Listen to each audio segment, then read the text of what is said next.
On the morning of June 25th, 2009, a doctor stood over a man who had stopped breathing, and instead of calling 911, he called security and spent the next 20 minutes cleaning up the room.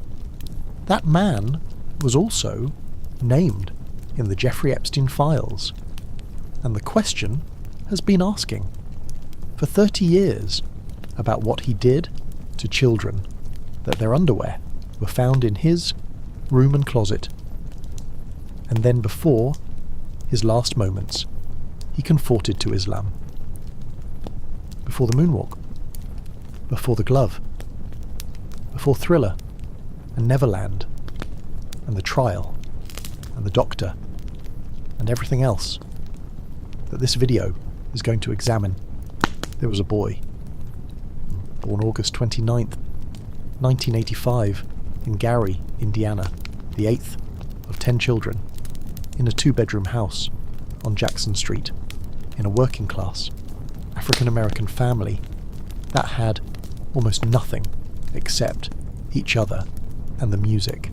And the music was not optional. Joe Jackson, with what that father was.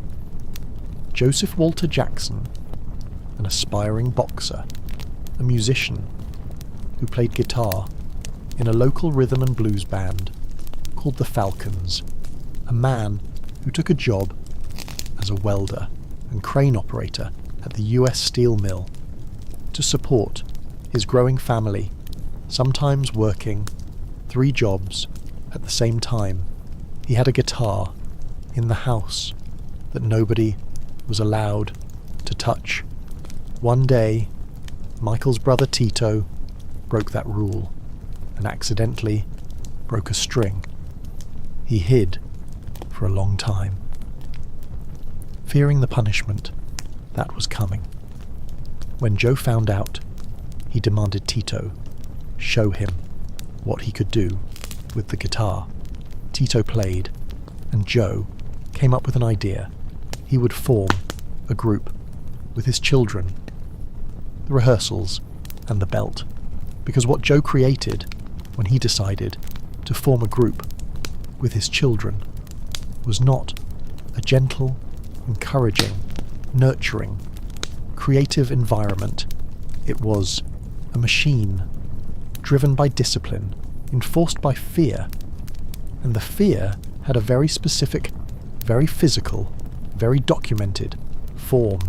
Michael Jackson, talking to Oprah Winfrey, said it himself, in his own words, on camera, in front of the world. You just said that you would practice the dance steps, and your father would be holding a belt in his hand. Is that what you just said? Yes. And he would tear you up if you missed. How often would he beat you? Too much. Would he only use a belt? Whatever is around. Throw you up against the wall, hard as he could. When he was beating you, did you hate him? Yeah. Strong hate. Strong hate. From a child, talking about his father. On television, in front of the world. Decades after it happened, and still, the word that came was hate. What Joe said about it. Because Joe Jackson was never silent about what he did. He said, there is no such thing as beating a kid. You whipped them and punished them for something they did, and they will remember that. So they remembered in such a way they wouldn't do it again. That's the way I was. Not, I regret it. Not, I wish I had done it differently. That's the way I was. And Michael's brothers, Jackie, Tito, Jermaine, Marlon, said the discipline, while harsh, kept them off the streets. That without Joe's iron grip, there would have been no Jackson 5, no Michael Jackson, no Thriller, no Moonwalk. They are probably right, and it is still true that a child should not be thrown against a wall. Both things can be true at the same time. He wouldn't let them. call him Daddy, because the belt was not the only thing that Joe withheld from his children. Michael, in that same interview, said something heartbreaking. He didn't allow us to call him Daddy, and I wanted to call him Daddy so bad. He said, "I'm not Daddy, I'm Joseph to you," a child who wanted to call his father and Daddy, and was told, "No, I am Joseph to you." That is the wound that did not heal, the name, the distance between a father and a son who just wanted to call him Daddy. The nose, because Joe did not only withhold affection and use the belt, he also ridiculed his son's appearance. Is it true that your father used to say you had a fat nose? Yeah. What did he say? What did he actually say? "God, your nose is big. You didn't get it from me," said by a father to a child about his own face. Michael's brothers called him Big Nose, and years later, the same nose would be surgically reduced again and again and again until it was barely there. The surgeries that the world mocked began in a 2-bedroom house in Gary, Indiana, with a father who told his son, "God, your nose is big." The childhood that wasn't, because the rehearsals and the discipline were only part of what was taken. Michael joined the Jackson Brothers as a backing musician at 6 years old. By 7 or 8, he was performing in nightclubs, cocktail bars, adult venues. He said, in his own words, "I grew up on stage. I grew up in nightclubs. When I was 7, 8 years old, I was in nightclubs. I saw striptease girls take off all their clothes. I saw fights break out. I saw people throw up on each other. I saw adults act like pigs. And at school, when he was there, which was not often enough, he could look out the window and watch other children playing. He said there was a park across the street, and I'd see all the children playing, and they'd be running and making noise, and I would cry. It made me sad that I would have to go and work instead." At 15, introduced to sex, because the nightclubs were not the darkest detail of Michael Jackson's childhood. Introduced to sex with a prostitute, an experience that Michael later described as traumatic.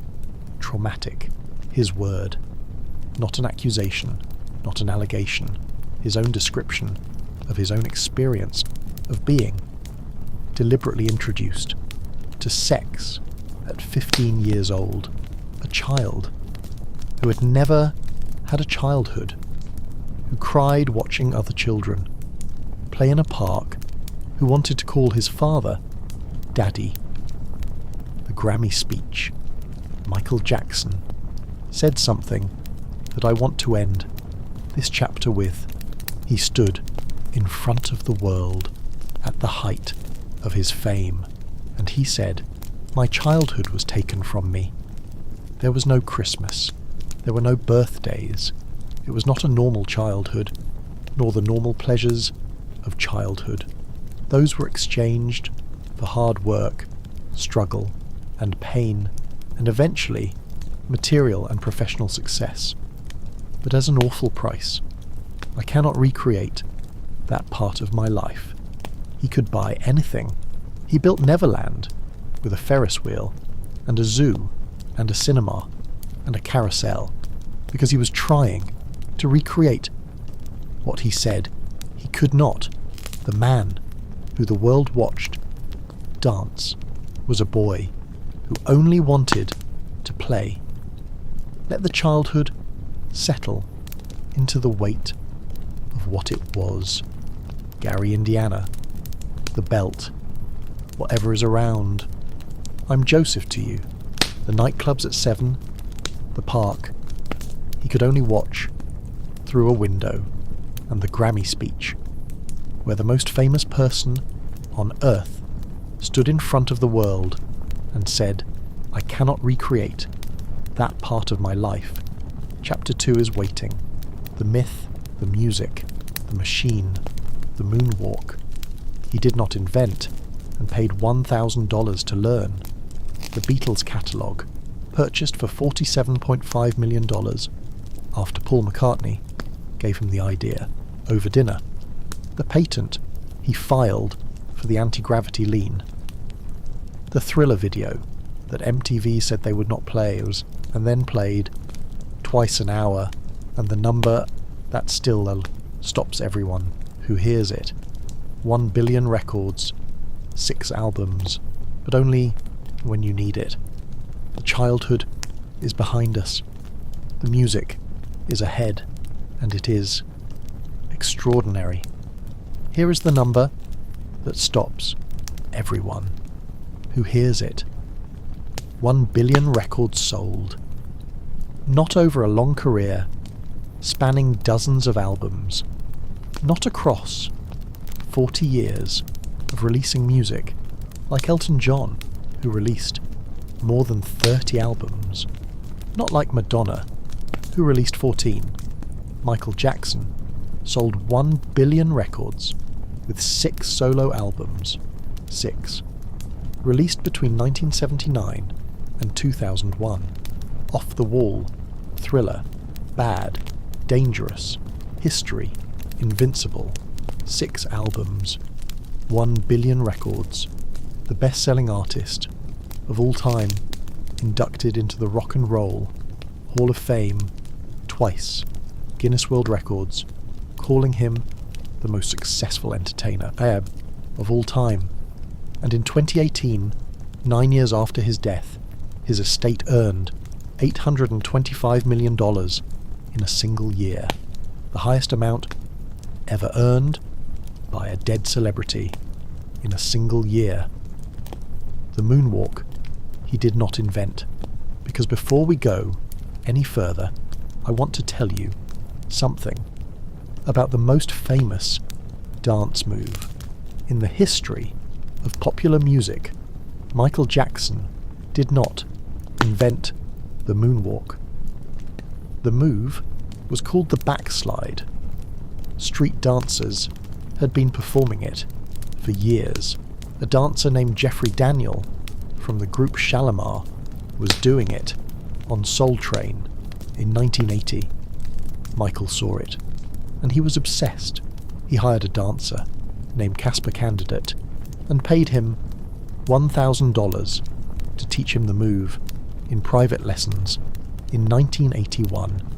He spent 2 full years perfecting it before he ever showed it to the world.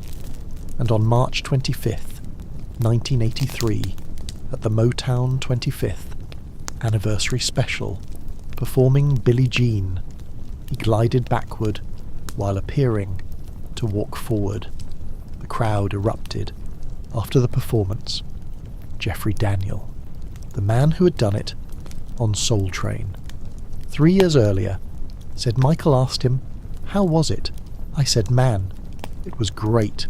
It was amazing." And he said, "Yeah, but it didn't come out right." I said, "Didn't come out right." "What?" I said, "It was great. The performance that changed pop culture forever." And Michael still thought it wasn't good enough. The glove and what it was hiding, because the glove was not fashion.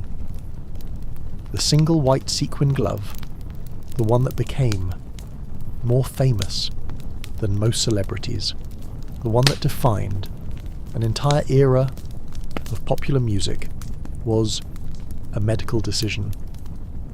Actress Cicely Tyson, who shared a fashion designer with Michael in the 1980s, revealed the truth at his memorial service. She said Michael was beginning to develop a little vitiligo, and it started on his hand, and the glove was to camouflage it. That's how that glove came into being, and when asked, "Why only one glove?" Michael said, "I felt that one glove was cool. Wearing two gloves seemed so ordinary." He turned a medical condition into the most iconic accessory in the history of music. Billie Jean and the Woman with the Gun, because the most famous song Michael Jackson ever recorded was inspired by something that most people have never heard. In 1981, Michael began receiving letters from a woman claiming that he was the father of one of her twins. He had never met her. He ignored the letters. She kept writing, expressing love, questioning how he could ignore his own flesh and blood. The situation disturbed him so deeply that he began having nightmares. And then a package arrived containing a photograph of the woman, a gun, and a letter demanding that Michael take his own life at a specific time. She claimed she would do the same after killing their child so they could be together in the afterlife. The Jackson family later learned that the woman had been admitted to a psychiatric hospital, and the feeling of paranoia and distrust and the desperate denial of a false claim became Billie Jean, the most famous song Michael Jackson ever recorded, was born from a death threat sent by a fan who then lost her mind. Thriller and the Numbers, because Thriller deserves its own moment. Released in 1982, it did not just become the best-selling album of all time, it became a different kind of thing entirely. 7 of the 9 songs were top 10 singles. It stayed on the charts for 80 weeks, 37 of which it was in first place. At the 1984 Grammy Awards, Thriller was nominated in 12 categories and won 8, including Album of the Year, Record of the Year, Best Pop Vocal, Best Rock Vocal, Best R&B Vocal. Still, the record for the most Grammys, won by any album in a single night. Not Taylor Swift, not Drake, not The Weeknd, nobody. Certified 33 times diamond by the RIAA, the first and only album in history to surpass 30 times platinum. Worldwide sales over 105 million copies. The New York Times wrote, "In the world of pop music, there is Michael Jackson and there is everyone else." What Thriller did to MTV, because the numbers are only part of what Thriller did. Before Thriller, MTV, the music television channel that had launched in 1981, barely played black artists. Their stated format was rock, and rock was predominantly white. When Billie Jean was submitted to MTV, they refused to play it. Walter Yetnikoff, the head of CBS Records, called MTV and said, "If you don't put Billie Jean on, you're not getting our videos." Because Billie Jean was such a big hit, MTV had no choice but to recant, and once they did, Michael Jackson became the most played artist on MTV. The doors he opened for black artists stayed open. He did not just change music, he changed who music was allowed to be for. The patent, because Michael Jackson was not just a performer, he was an inventor. The smooth criminal lean, the extraordinary, seemingly impossible, 45-degree forward lean that defied physics and made audiences physically gasp every time they saw it was not an illusion created by camera angles, it was engineering.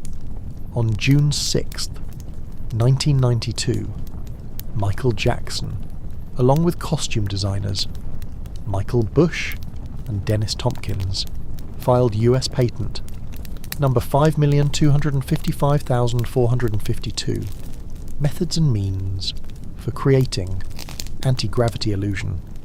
The shoes had a V-shaped slot in the heel that locked onto metal pegs rising from the stage floor, allowing Michael and his dancers to lean forward at 45 degrees without falling. Michael Jackson holds an actual United States patent for a dance move. The Beatles and Paul McCartney, because one of the most extraordinary business decisions in the history of music began with a dinner. Paul McCartney gave Michael Jackson advice over dinner. He said, "You ought to think of getting into song publishing. It's very good business. You love music. I'm into it. It does very well. It's a nice, easy business for a musician to be in." Michael listened. In 1985, Michael Jackson purchased ATV Music Publishing for $47.5 million, including publishing rights to over 200 Beatles songs. Paul McCartney had been trying to buy those rights himself. He was furious, Tisa. Their friendship ended. But Michael was not being malicious. He was being a businessman. Paul gave him the idea. Michael executed it. That catalogue, when Sony bought half of it in 2024, was worth hundreds of millions of dollars. He wanted to be Spider-Man, because there is one detail about Michael Jackson that makes him feel completely, unexpectedly human. In the late 1990s, Marvel Comics filed for bankruptcy, and Michael Jackson wanted to buy the entire company, not as an investment, because he wanted to star as Spider-Man, to play Peter Parker on screen. His lawyer later said, "I told him I didn't think the company would sell it." He then wanted to buy Marvel. He said, "Well, then I'll buy Marvel." The deal fell through. Tobey Maguire got the role. But Michael did not give up on superheroes. He also auditioned to play Professor X in X-Men. Just wanted to be Spider-Man. The 9/11 near miss. Because there is one more detail about Michael Jackson that almost nobody knows. September 10th, 2001, Michael performs his 30th anniversary concert at Madison Square Garden. The show ends. Around midnight, he goes back to his hotel, talks to his mother Catherine until nearly 4 in the morning, then finally falls asleep. He has a meeting scheduled at the World Trade Center the next morning. His alarm is set. He overslept. His brother Jermaine later revealed. Our mother had stayed up with him all the way until 4 in the morning, and he just slept. He missed his appointments, which was great. September 11th, 2001, 8:46 in the morning. American Airlines Flight 11 hits the North Tower. Michael called his mother later that morning and said, "Mother, I'm okay, thanks to you. You kept me up." A late-night conversation with his mother saved him. What the machine actually was. Because behind every record sold, every Grammy won, every moonwalk performed, every number that makes people stop and stare was something that is easy to miss. When the numbers are this large, let the music settle into the size of what it was. 1 billion records, 6 albums, The moonwalk he didn't invent, perfected for 2 years, and still thought wasn't good enough. The glove hiding vitiligo. Billie Jean, born from a death threat. The Beatles catalogue, bought with Paul McCartney's own advice. The patent for the lean that nobody thought was possible, and a conversation with his mother at 4 a.m. that kept him alive. On September 11th, Chapter 3 is waiting. The face, the skin, the secret. The vitiligo, confirmed by autopsy, the body dysmorphic disorder that experts believe drove the surgeries, the autopsy revealing a hairline tattooed onto his forehead and the wigs he had worn since the Pepsi fire of 1984 that burned in ways nobody fully understood until he was dead, but only when you need it. The music is behind us, the face is ahead, and the truth about what happened to it is finally being told. There is a version of the Michael Jackson story that the world told for decades, that he bleached his skin because he hated being black, that he surgically dismantled his face out of vanity, that the transformation was a choice, a statement, a rejection of who he was and where he came from. And then, June 25th, 2009, Michael died. The autopsy became public, and the official, medical, documented record told a different story entirely. Vitiligo confirmed, because in the autopsy, the Los Angeles County Coroner's Office documented what Michael Jackson had been saying for 20 years, while the world called him a liar. Vitiligo, an autoimmune disorder affecting between 0.5 and 1% of the world's population, where the immune system attacks and destroys melanin-producing cells, creating irregular white patches across the skin that grow and merge, and eventually, in severe cases, cover the entire body. His dermatologist, Dr. Arnold Klein, confirmed it. Publicly, he said, "Did Michael have it? Absolutely. We biopsied. Do black people have it? More than white people? No. But it's just more visible on black people." What vitiligo actually does, what Michael Jackson went through, you need to understand what vitiligo, in its severe form, actually does to a person's life. It began, according to Michael, after the release of Thriller, initially small patches on his hands, on his face, the hardest places to hide. He initially tried to cover the patches with dark makeup because he thought his appearance would harm his career, but the condition worsened, the patches spread, merged, and eventually the decision was made to depigment the remaining skin with FDA-approved creams, rather than continue the impossible task of covering increasingly large white patches with dark makeup. Depigmentation, once done, is permanent, and it causes extreme sensitivity to sunlight, putting patients at serious risk of melanoma, requiring annual cancer screening. This is why Michael Jackson appeared outdoors, under an umbrella, in long sleeves, in trousers, even in summer heat. Not eccentricity, medical necessity, the Pepsi fire, and what it started. Because the skin was not the only thing changing. January 27th, 1984, the filming of a Pepsi commercial.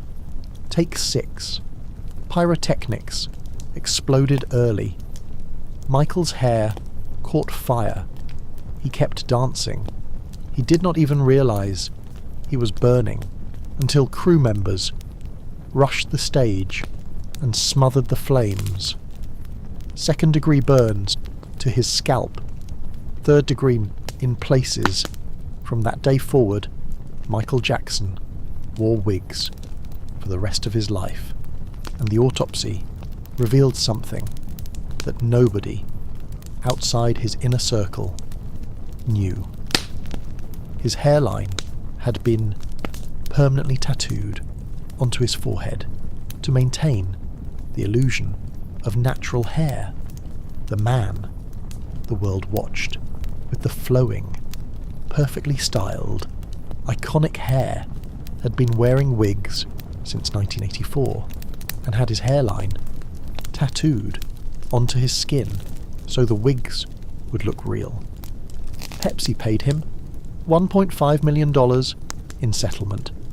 Michael donated every penny to the Brotman Medical Center that treated him.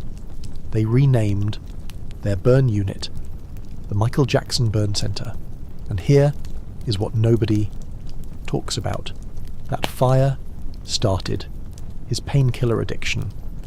The burns required ongoing treatment. The pain was constant. The prescriptions kept coming. That accident in 1984 set in motion the events that would ultimately kill him 25 years later. The surgeries and what was real, because the skin and the wigs were not. The only transformation that the world watched and argued about, the nose, the cheekbones, the lips, the chin, the face, that changed so dramatically over 30 years that it seemed to belong to a different person. Michael, in his 1988 autobiography, said he had only 2 rhinoplasties and that they were not cosmetic. They were to help him breathe. In interviews, he said, "Never had my cheekbones done, never had my eyes done, never had my lips done. They just go too far. How much plastic surgery have you had? Very, very little. You can count them on 2 fingers. But the surgeries kept happening. Some estimates say 30 procedures over 20 years. The truth is somewhere in between. And the explanation that gets closest to what was actually happening is not vanity. It is a diagnosis. Body dysmorphic disorder. Because experts who have studied Michael Jackson's relationship with his own appearance believe he suffered from body dysmorphic disorder, BDD, a psychiatric condition where someone becomes obsessed with perceived flaws in their appearance, even when those flaws are minor or do not exist at all. Over 75% of people with BDD seek plastic surgery or dermatological treatments, and after surgery, 90% are still unhappy with their appearance. It is a cycle that never ends, because the problem is not physical, it is neurological. Now think about what fed that disorder. A father who spent years calling his son Big Nose, who said, "God, your nose is big. You didn't get it from me." Severe acne as a teenager, vitiligo, destroying his skin, lupus, causing rashes and flaking on his scalp, the Pepsi fire, scarring his head, and a world that watched every change, commented on every change, mocked every change from the moment he was old enough to be watched. Michael Jackson was not vain. He was sick, and nobody helped him. Lupus, the disease nobody mentioned, Michael Jackson was living with. His dermatologist, Dr. Klein, said he recognized lupus the first time they met. He did a biopsy and diagnosed Michael with lupus erythematosus at the same appointment where he first observed the vitiligo, lupus, an autoimmune disease that attacks the body's own organs and tissues, causing chronic pain, fatigue, skin rashes and lesions, joint pain, and in severe cases, organ damage. He was fighting 2 autoimmune diseases simultaneously, while performing at the highest possible level, while being told by the world that his skin was a choice.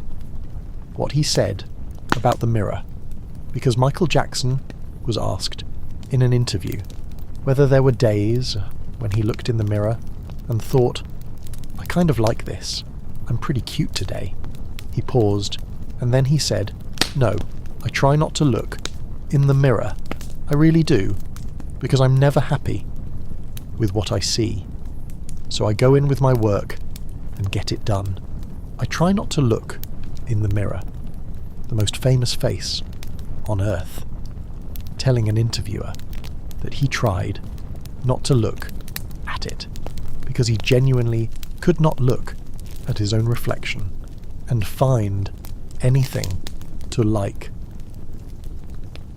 The surgical mask and what it was for.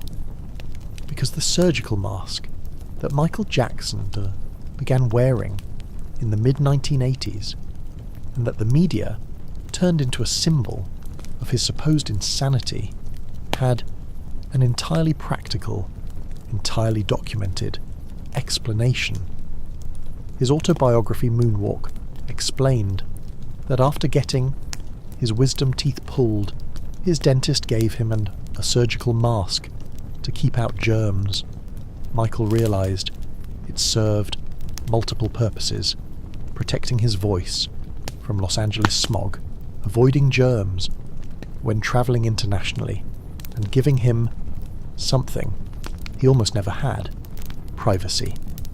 His former tour attorney, Alan Mintz, explained, if you see somebody coming toward you in a surgical mask, you are alarmed. You do not embrace somebody wearing a surgical mask. It was a superb camouflage. The mask meant people couldn't see his vitiligo flare-ups, couldn't demand he smile constantly, couldn't invade his personal space. And in 2020, when COVID-19 hit and the entire world started wearing masks, suddenly Michael Jackson didn't look so crazy anymore. The full picture, because I want to step back before this chapter closes and look at what the full picture of Michael Jackson's physical transformation actually was.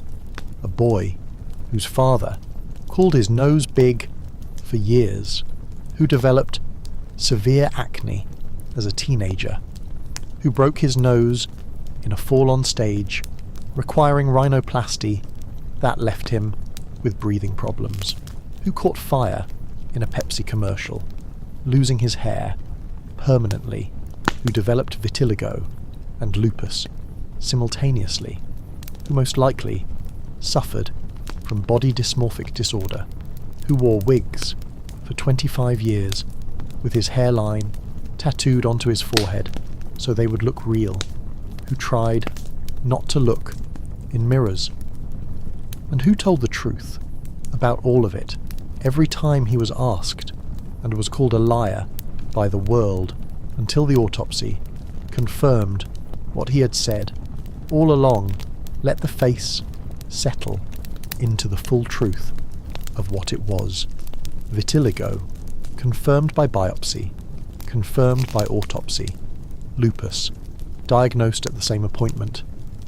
The Pepsi fire and the wigs and the tattooed hairline. Body dysmorphic disorder and the surgical mask that the whole world mocked until 2020, when the whole world wore one. Chapter 4 is waiting. Neverland, the ranch, the question. What was actually inside? Those gates, the boys who were always there. the maid's testimony about what she found in the bedroom and the walk-in closet, the Vaseline found throughout the ranch, including in the golf carts, the $300 she was given after she lied under oath, and the bodyguards who told her they could hire a hitman, slice her neck, and never find her body, but only when you need it. The face is behind us. Neverland is ahead, and the gates are opening. In March 1988, Michael Jackson purchased 2,700 acres of land near Santa Ynez, California. He invested $17 million, building on it a Ferris wheel, a carousel, a lake with a waterfall, a railway, a cinema for 50 spectators, basketball courts, tennis courts, and a zoo with elephants, giraffes, chimpanzees, crocodiles, snakes, and a bear. He named it Neverland, after the magical land in J.M. Barrie's Peter Pan, where children never grow up. He maintained it with 54 full-time staff. And the question that this chapter exists to ask, honestly, without deciding for you, is the question that Neverland has always carried inside it. What was this place really for? What Michael said it was for. In one interview, I find the thing that I never had through children, Disneyland, amusement parks, arcade games. He said, I am Peter Pan. By heart, he said, why can't you share your bed? That's the most loving thing to do, to share your bed with someone. He said, in one of his most famous interviews to Martin Bashir, that children regularly slept in his bedroom, that he saw nothing wrong with it, that it was loving. And he also said, in the Grammy speech, we established in Chapter 1 that his childhood was taken from him, that he could not recreate it. Both things exist simultaneously. A man who genuinely and documentably wanted to give sick and underprivileged children the experiences he never had, and a man about whom serious, documented, sworn testimony raised serious, specific, deeply disturbing questions. Who came to Neverland? Neverland was not a private residence in the conventional sense. Every 3 weeks, groups of children with serious illnesses or from difficult backgrounds would come to Neverland Ranch. Michael brought 46 children worldwide to the World Congress of Children in 1995, coach loads of underprivileged children from around the world visited regularly at enormous personal cost to Michael, who funded everything, the architect of Neverland. Tony Urquidez recalled, Michael was not the demanding type, but more of a little kid that wanted things immediately. He gave me a mental visual failure of what he wanted, and I had the freedom to create. And the people who visited with their children described something genuinely magical. One person recalled spending a week at Neverland with his daughters, aged 6 and 7, going on all the rides, visiting the zoo, having their own cinema, and at the end of the week, asking the girls what was the best thing about Neverland. Both girls said simultaneously, Michael. The boys, who were always there because there was something else that people noticed about Neverland. Adrian McManus, a maid who worked at Neverland for 4 years and who later gave testimony about what she witnessed, said the first thing that made her suspect that Michael Jackson had an unhealthy interest in children was what she noticed about who was there. She said, "I noticed that there were a lot of little boys. That's all that would hang around there. You wouldn't see, like, little girls. And I knew the little boys were there. When they would arrive, they would put their clothes in a suitcase in his room." What she found in the bedroom, because Adrian McManus did not stop at the observation about who was there. She described what she found when she cleaned Michael Jackson's bedroom and walk-in closet.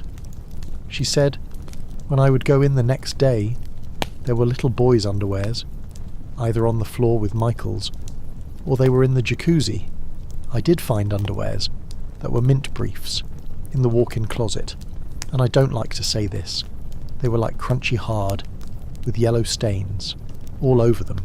I didn't know who they belonged to, because the little boys started wearing Michael's briefs, and they would leave their underwears inside his drawer, the Vaseline, because the underwear was not the only detail that Adrian McManus described. She said there was a lot of Vaseline at Neverland. Sometimes it was found in the golf carts. When Mr. Jackson wanted to take off with the boys, there was a lot of Vaseline in Michael's bedroom. It was actually all over the ranch.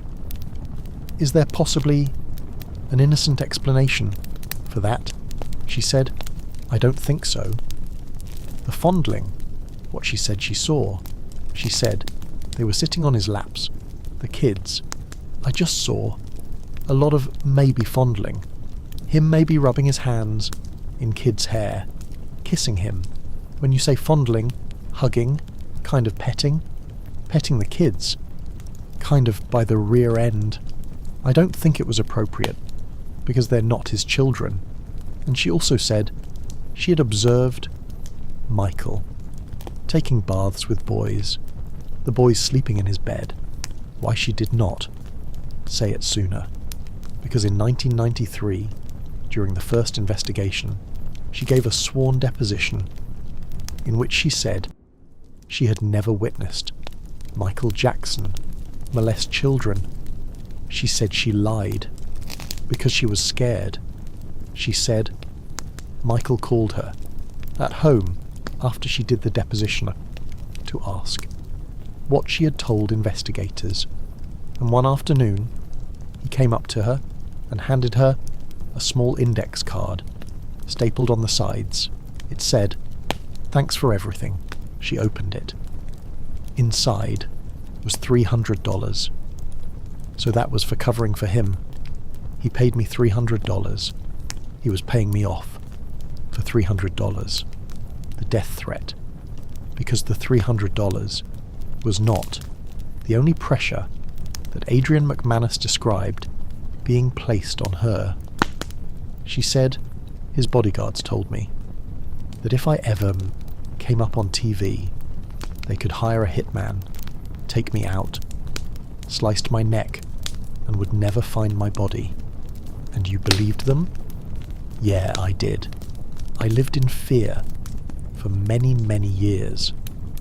The credibility question, because this chapter would not be honest if it did not sit with the credibility of Adrian McManus. She admitted, lying under oath in 1993, she was later found by a jury to have lied under oath at Michael Jackson's trial. She sued Michael Jackson for wrongful termination and lost. She was ordered to pay his legal fees, more than $1.6 million. She has not paid them. She was accused by the Jackson estate of stealing belongings from Neverland to sell to the media. A jury found she owed $34,000 for this. She has not paid that either.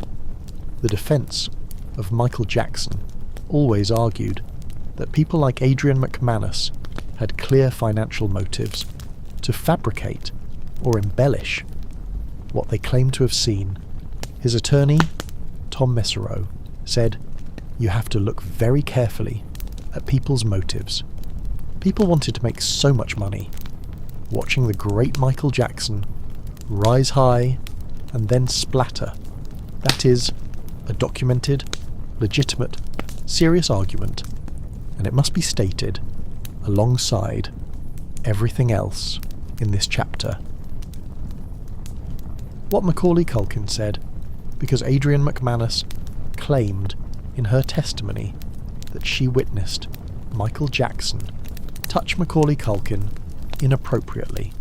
Macaulay Culkin, who visited Neverland multiple times as a child, denied it completely, consistently, for decades. He testified in court that he was friends with Jackson as a teenager and never had any problems during his time at Neverland Ranch. He has never, to this day, changed that account. The 30 children who said nothing happened, because when police launched their investigation in 1993, following the first allegations, detectives interviewed approximately 30 children who had visited Neverland or spent time with Michael Jackson. All of them stated that nothing of a sexual nature had occurred. All of them. That is also part of the documented record, and it must sit alongside everything else in this chapter. The question this chapter cannot answer, because I want to be completely honest about what this chapter can and cannot tell you. It can tell you what Adrienne McManus said she saw. It can tell you the credibility problems with her testimony. It can tell you what 30 children told police. It can tell you what Macaulay Culkin said under oath and has consistently maintained. What it cannot tell you is what happened inside Neverland, in the hours, door, and the rooms that no testimony has ever described. What it cannot tell you is the truth, the full truth, the settled, definitive, uncontested truth, because nobody outside those rooms knows it, and the person who was always in those rooms is dead. Let Neverland settle into the full complexity of what it was. The $17 million dream built for children. Chapter 5 is waiting. 1993, Jordan Chandler. The first accusation. The dentist father, who recorded himself saying, "I'm going to destroy Michael Jackson and win big." The description of MJ's genitalia, that did not match. The $23 million settlement and the criminal case, that was never initiated due to lack of evidence. The full story of the accusation that changed everything, examined completely, honestly, from every side, but only when you need it. Neverland is behind us. 1993 is ahead, and Evan Chandler is already on the phone. In August 1993, the most famous person on Earth was accused of sexually abusing a 13-year-old boy. The accusation came from the boy's father, a dentist and screenwriter named Evan Chandler. The boy's name was Jordan Chandler. He had been spending time at Neverland with Michael Jackson as part of a friendship that had developed between Michael and the Chandler family, and the accusation that followed triggered the most scrutinized, most documented, most contested child abuse investigation in American history. Tonight, we go through every documented detail. The recorded phone call, the most important single piece of evidence in the entire 1993 case, was not something the prosecution produced. It was a phone call made by Evan Chandler, the father, to David Schwartz, the new husband of his ex-wife and Jordan's stepfather. Schwartz recorded it. In the call, Evan Chandler said, "I'm going to destroy Michael Jackson." He said, "This attorney I found, he's a nasty son of a bitch, and he's going to go after him. And he told me that this is going to be the biggest thing you've ever seen." He said, "I will get everything I want, and they will be destroyed forever. Michael's career will be over." And he said this started as a business decision. What happened before the police? Evan Chandler did not go to the police first. He went to a lawyer first, and before going to anyone, he attempted to demand financial compensation from Michael Jackson directly. The amount Evan Chandler demanded before going to the police was $20 million. He wanted a film development deal with Michael Jackson's production company worth $20 million. Michael's private investigator, Anthony Pellicano, met with Jordan the next day and directly asked him about abuse. The boy initially said that nothing had happened. Negotiations over the money failed, and then Evan Chandler went to the police. How Jordan's statement was obtained because the circumstances under which Jordan Chandler's statement was obtained are one of the most contested, most documented, most significant details in the entire case. Evan Chandler had contacted a psychiatrist and described a hypothetical situation without ever speaking to Jordan. The doctor, without ever meeting the boy, wrote a 2-page letter stating there were ground to suspect abuse. The next day, Evan Chandler finally obtained a statement from his son, claiming that Jackson had touched him inappropriately. However, this statement came shortly after a dental procedure while the boy was under the influence of medication, meaning he was not fully conscious. The police search and what they found. In late August 1993, while Michael Jackson was on tour, a group of detectives arrived at Neverland and conducted a search. They were looking for evidence of abuse. They searched every building, every room, every computer, every document. What they found were 2 large format legal art books in which boys played, ran, and swam in varying degrees of undress. Michael denied knowing about the contents. He claimed that since they were found in the house, someone must have sent them to him, but he did not open them. The books were legal. They were not just illegal pornography. They were published art books, available in bookshops. And beyond those books, the search of Neverland produced no physical evidence of child abuse. The strip search and what it showed.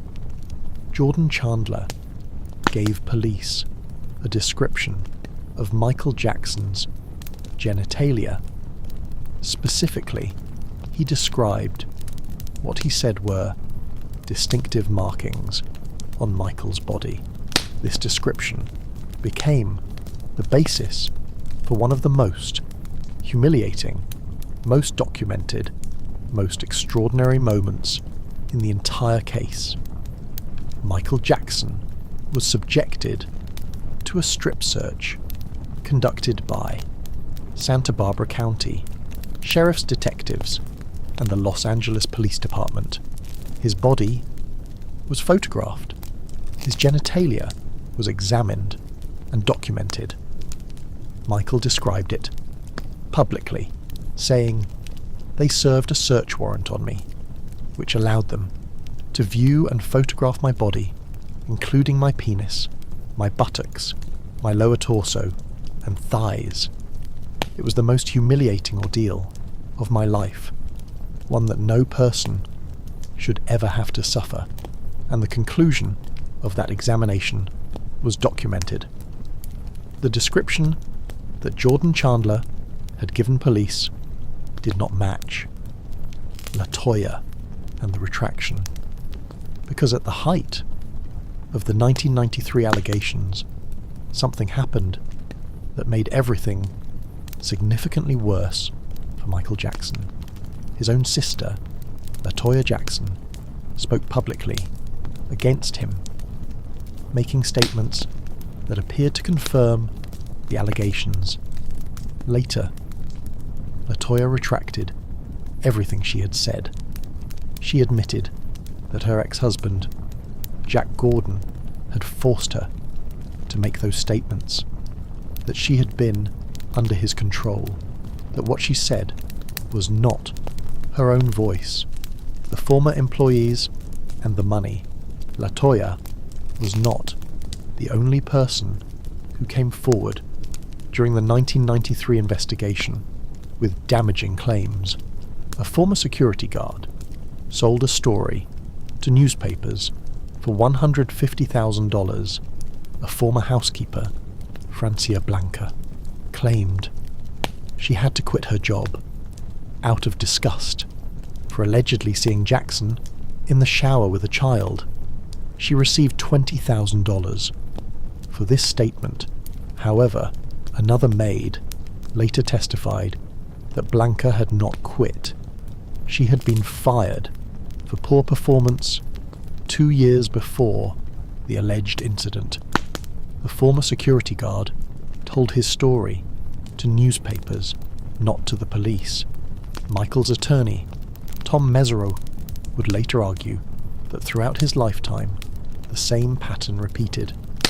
People wanting money, people wanting fame, people wanting to watch the great Michael Jackson splatter the settlement and what it meant.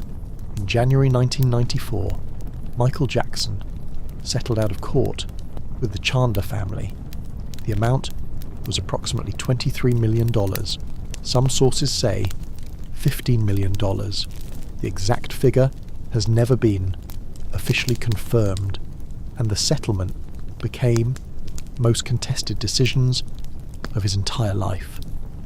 His supporters argued what his attorney later said in court, that Michael Jackson had been repeatedly advised by those who stood to make fortunes in his business affairs to pay money rather than face certain false allegations, that he did pay money rather than litigate false allegations that he had harmed children. His critics argued that innocent people do not pay $23 million to make accusations go away. Both arguments have been made by serious people for 30 years, and neither has been definitively settled. The criminal case and why it ended. Here is the most important single legal fact of the entire 1993 case. The criminal case was never initiated, not dismissed, not acquitted, never initiated. The district attorney's office, after a full investigation, concluded that there was insufficient evidence to bring criminal charges. The description that Jordan Chandler gave of Michael's genitalia did not match. The 30 children interviewed by police said nothing happened. Jordan's statement was obtained while he was under medication after his father had already demanded $20 million, and the witnesses who came forward had been paid by tabloids to tell their stories. No criminal charges, no trial, no conviction. In 1993, and after Michael's death in 2009, the FBI declassified its files on the investigation. The files stated that the Bureau had found no evidence of criminal behaviour by Michael Jackson. What Jordan Chandler did afterward. There is one final detail about Jordan Chandler that almost nobody knows. In 2004, Jordan Chandler, now an adult, filed a lawsuit against his own father, Evan Chandler, alleging that Evan had attacked him with a dumbbell and a bottle of mace in a physical assault, and Jordan Chandler, in later years, refused to cooperate with prosecutors in the 2005 case against Michael Jackson, involving a different accuser. He declined to testify. Evan Chandler died in November 2009, 5 months after Michael Jackson, of a self-inflicted gunshot wound. Chapter 6 is waiting. The Trial, Gavin Arvizo, 2005. The Martin Bashir documentary that lit the fuse. The cancer patient whose father had already received $150,000 through deception from a supermarket chain. The magazine that was published after the boys had already stopped visiting Neverland. The 14 counts, the verdict that shocked everyone who had already decided what it would be, but only when you need it. 1993 is behind us. 2005 is ahead, and Martin Bashir is already filming. In February 2003, 14 million people in the United Kingdom watched a documentary called Living with Michael Jackson, filmed by British journalist Martin Bashir, who had spent several months with Michael Jackson inside Neverland and around the world. The documentary showed Michael Jackson holding hands with a 12-year-old boy named Gavin Arvizo, discussing their sleeping arrangements, and Michael Jackson saying on camera, "Why can't you share your bed? That's the most loving thing to do, and to share your bed with someone." The fuse was lit. Who Gavin Arvizo was, to understand the 2005 trial, you need to understand who Gavin Arvizo was and how he came to be at Neverland in the first place. Gavin Arvizo was a boy who had been diagnosed with cancer. His father, David Arvizo, had approached Michael Jackson asking for financial help for Gavin's treatment. Michael personally visited Gavin in the hospital and later invited him to Neverland. This was in 2000, when Gavin was 10 years old. The cancer went into remission, after which Michael stopped inviting Gavin to the ranch until shortly before the Bashir documentary was filmed, when he reconnected with him and invited him back to give an interview for the camera. What the documentary did. The Bashir documentary was, by any objective measure, a disaster for Michael Jackson. His attorney Tom Mesereau believed it was a turning point. He said, "I think Michael never should have trusted Mr. Bashir to do an objective, professional documentary.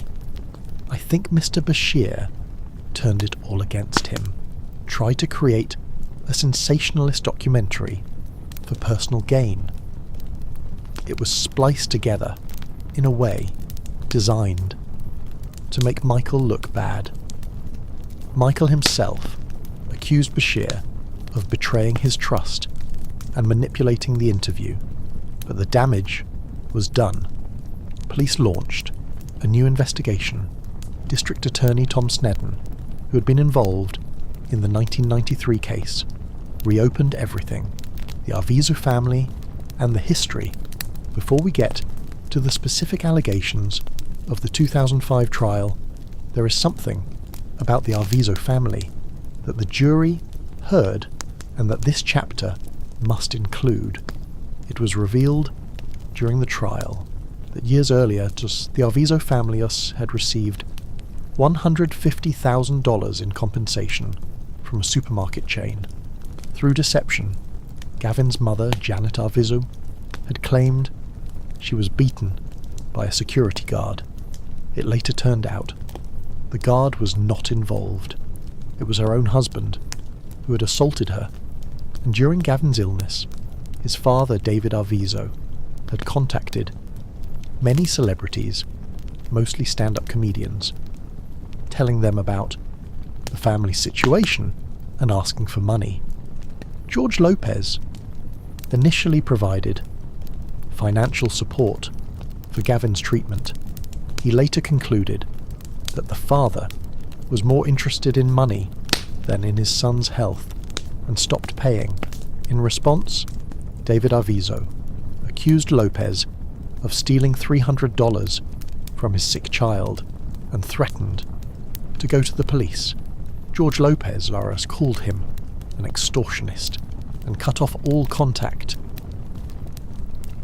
The charges, because on April 21st, 2004, Michael Jackson was charged 6 counts of conspiracy, including conspiracy to abduct children, extortion, and false imprisonment, 7 counts of child molestation, 2 counts of administering an intoxicating agent to a minor.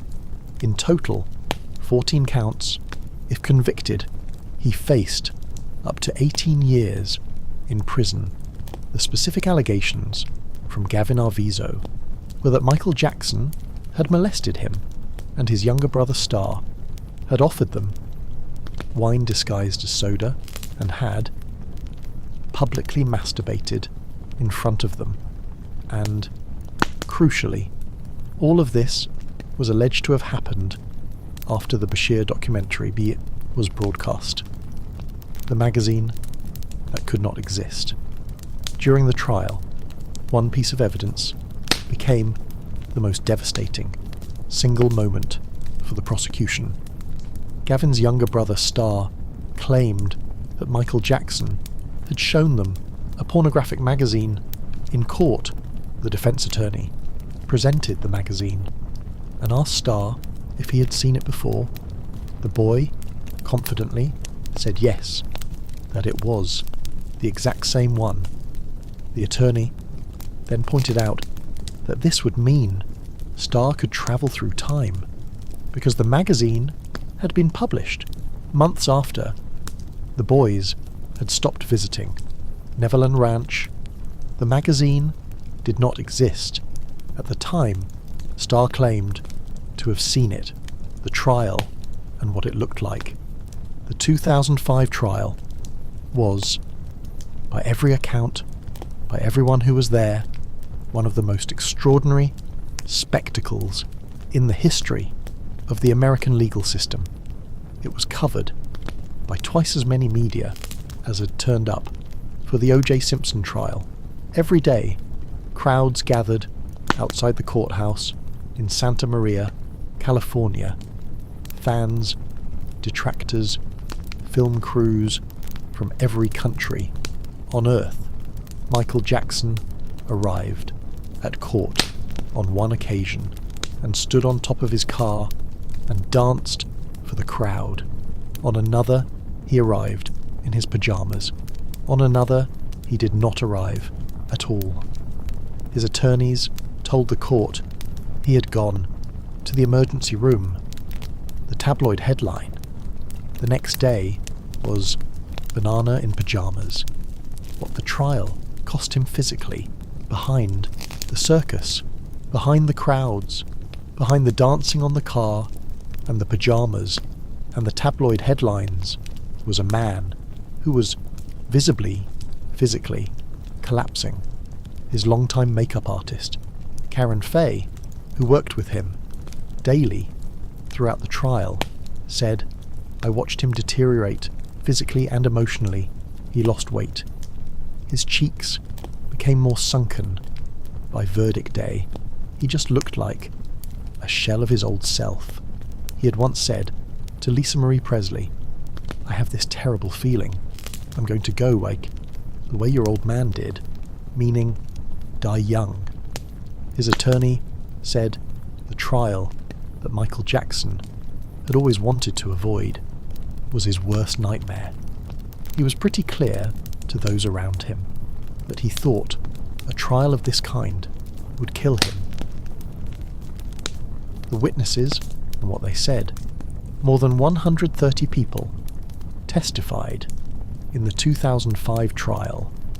Among the witnesses for the defence was Macaulay Culkin, who told the court that he was friends with Jackson as a teenager and never had any problems during his time at Neverland Ranch. Among the witnesses for the prosecution was Adrian McManus, whose credibility we examined in Chapter 4, and among the most remarkable of the defence witnesses was a young Australian choreographer named Wade Robson. Wade Robson took the stand and defended Michael Jackson with extraordinary force. He said, in no uncertain terms, that he had not been molested, that he had not been abused, that these claims were ridiculous. He was, in the words of people who watched him testify, so strongly supportive of Michael Jackson, so powerful in his defence, that it shocked everyone who later heard him change his story. The verdict, on June 13th, 2005, after 8 days of deliberation. The jury returned. We, the jury, find the defendant not guilty of attempting to commit a lewd act upon a minor child, not guilty on all 14 counts, 14 times. The word not guilty read out in that courtroom. Michael's attorney, Tom Mesereau, described the moment. He said, "What would Michael Jackson say to you?" He said, "Thank you, thank you, thank you." Never forget, outside the courthouse, fans erupted, doves were released, people wept.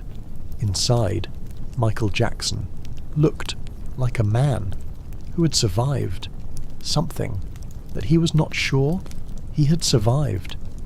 What the verdictors did not fix. The verdict was not guilty on all 14 counts, and it fixed almost nothing. The trial had lasted 5 months. It had been the most scrutinized criminal proceeding of its era. Michael Jackson's reputation was in ruins. His finances were in ruins. His health was in ruins. He left the United States and moved to Bahrain as a personal guest of Sheikh Abdullah, who paid his legal bills, who built him a recording studio, and he never fully recovered. Not from the trial, not from the years before it, not from the childhood that built everything that the trial then tried to take. The FBI files after death, after Michael Jackson's death. In 2009, the FBI declassified its files on both the 1993 investigation and the 2005 trial. The files stated that the Bureau had found no evidence of criminal behaviour by Michael Jackson. No evidence. After 2 investigations, after the most scrutinised child abuse case in American history, after 2 grand juries, after 130 witnesses, after 5 months of trial, no evidence. Chapter 7 is waiting. Leaving Neverland, Wade Robson, James Safechuck, the 2 men who both testified under oath that nothing happened, and then changed their stories completely. What they said in the documentary, what Michael's estate called them. The $100 million lawsuit against HBO, and the question that the documentary raises and cannot resolve. but only when you need it. The trial is behind us. Leaving Neverland is ahead, and Wade Robson is already telling a different story. In January 2019, a documentary called Leaving Neverland premiered at the Sundance Film Festival in Utah. It was 4 hours long. It featured two men, Wade Robson, an Australian choreographer who had worked with some of the biggest artists in music, and James Safechuck, a former child actor who had appeared with Michael Jackson in a Pepsi commercial as a boy. Both men described in extraordinary, specific, graphic detail what they say Michael Jackson did to them as children, and both men had previously, under oath in court, said that none of it had happened. Who Wade Robson was, the story of Wade Robson and Michael Jackson begins when Robson was 5 years old. Born in Brisbane, Australia, in 1982, Wade Robson was a child dancer of extraordinary ability. He won a competition that brought him to the United States to meet Michael Jackson when he was just 5. Michael invited the family to spend time at Neverland. A close relationship developed between Michael and the Robson family. Wade's mother described the relationship as like family. Over the years, Wade Robson went on to become a successful choreographer, working with Britney Spears, NSYNC, and other major artists. And throughout those years, he was one of Michael Jackson's most consistent, most vocal, most powerful defenders. What Robson said under oath. Before we get to what Wade Robson said in Leaving Neverland, we need to establish precisely what he said under oath. In 1993, during the first investigation, Wade Robson was interviewed by police. He said nothing happened. In 2005, at Michael Jackson's trial, Wade Robson took the stand, under oath, in a court of law, with the full weight of perjury hanging over every word he spoke. He testified that Michael Jackson had never sexually abused him. He said in no uncertain terms that he had not been molested, that he had not been abused, that these claims were ridiculous. People who watched him testify described him as so strongly supportive of Michael Jackson, so powerful in his defense, that what happened next shocked all of them. Who James Safechuck was, the second man in Leaving Neverland, James Safechuck had a different but equally documented relationship with Michael Jackson. Safechuck appeared as a child in a Pepsi commercial alongside Michael Jackson in 1987. A friendship developed. He spent time at Neverland. His family was welcomed into Michael's world, and James Safechuck, like Wade Robson, had previously sworn under oath that nothing of a sexual nature had ever occurred. What they said in Leaving Neverland, in the documentary, both men described abuse that they say began when they were children and continued over years. Wade Robson said, "Michael told me if they ever found out what we were doing, he and I would go to jail for the rest of our lives." He described a relationship of what he called grooming, where Michael, he said, had built an extraordinary bond with him and with his family before the abuse he described began. He said, "I couldn't speak the truth any earlier than I did. I wish I could have. I wish I was emotionally and mentally capable earlier than I was." James Safechuck described similar experiences. He said, "Even though it happened to me, I still couldn't believe it. I still couldn't believe that what Michael did was a bad thing." Why they say they change their stories, the most important question in this entire chapter is the question that every serious person who has examined Leaving Neverland has had to grapple with. Why? Why did two men who both testified under oath that nothing happened later in extraordinary detail describe years of abuse?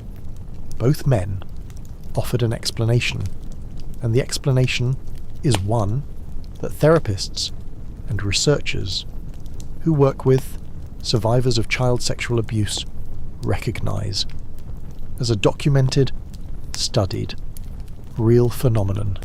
They said Michael Jackson had embedded in them from childhood the imperative that they could never tell, that if they told, they would go to jail, that the silence was not just about protecting Michael, it was about protecting themselves. A journalist who studied both men said, both of them had repeatedly said that Michael told them over and over again, "We can never tell anyone, because if we do, I'll go to jail for life, and you'll go to jail for life." So embedded in their mind was the imperative that we never tell this secret. What Jackson's estate said, Michael Jackson's estate did not receive the documentary gifts quietly. They called Wade Robson and James Safechuck serial perjurers, not alleged perjurers, serial perjurers. They filed a $100 million lawsuit against HBO, the network that broadcast the documentary in the United States. The estate argued that both men had previously testified under oath that nothing happened, that they had financial motives to change their stories, that their timing was suspicious, coming years after Michael's death, when he could no longer defend himself, and they argued that the documentary presented only one side, without any attempt to represent the contrary evidence. The financial lawsuits, the estate's argument about financial motive was not without basis. Both Robson and Safechuck had filed civil lawsuits against the Michael Jackson estate before the documentary was made. Robson filed a creditor's claim against the estate in 2013, seeking damages for the abuse he alleged. The estate contested the legal basis of the claims, arguing they were time-barred. The legal battles were ongoing. At the time the documentary was released, the estate pointed to this as evidence of financial motivation. The men and their supporters pointed to it as the opposite, as evidence that they were genuinely seeking accountability. What the documentary did to the world, whatever. The truth is about Leaving Neverland. What the documentary did to the world is not in question. Radio stations in Australia, New Zealand, Canada, and parts of Europe removed Michael Jackson's music from their playlists. Streaming numbers for his music dropped significantly in the weeks after broadcast. Institutions that had honoured him reconsidered those honours, and the global conversation about Michael Jackson, which had never fully resolved, the question of who he was, became louder, more divided, more painful than it had ever been. Entertainment reporter Janie Wolfe, who had covered Michael for decades, said, "I definitely think these latest accusations have affected the Michael Jackson legacy. I don't think people will look at him the same way. I don't think his music will die. It's just too great. I think his music is beyond him, but the myth is gone." What this chapter cannot resolve, here is where I have to be completely honest about what this chapter can and cannot tell you. It can tell you that both men testified under oath that nothing happened, and later, in extraordinary detail, described years of abuse. It can tell you that the explanation they gave for the change in their stories is a documented phenomenon, recognised by therapists who work with survivors. It can tell you that the estate had serious, documented, legitimate arguments about perjury and financial motivation, and the impossibility of Michael defending himself. It can tell you that the documentary presented only one side of an extraordinarily complicated story. What it cannot tell you is the truth, the full truth. Because the only person who was in those rooms with those children is dead, and two men are saying one thing now, after saying something entirely different under oath before, and both of those things are true at the same time and cannot be resolved. Chapter 8 is waiting.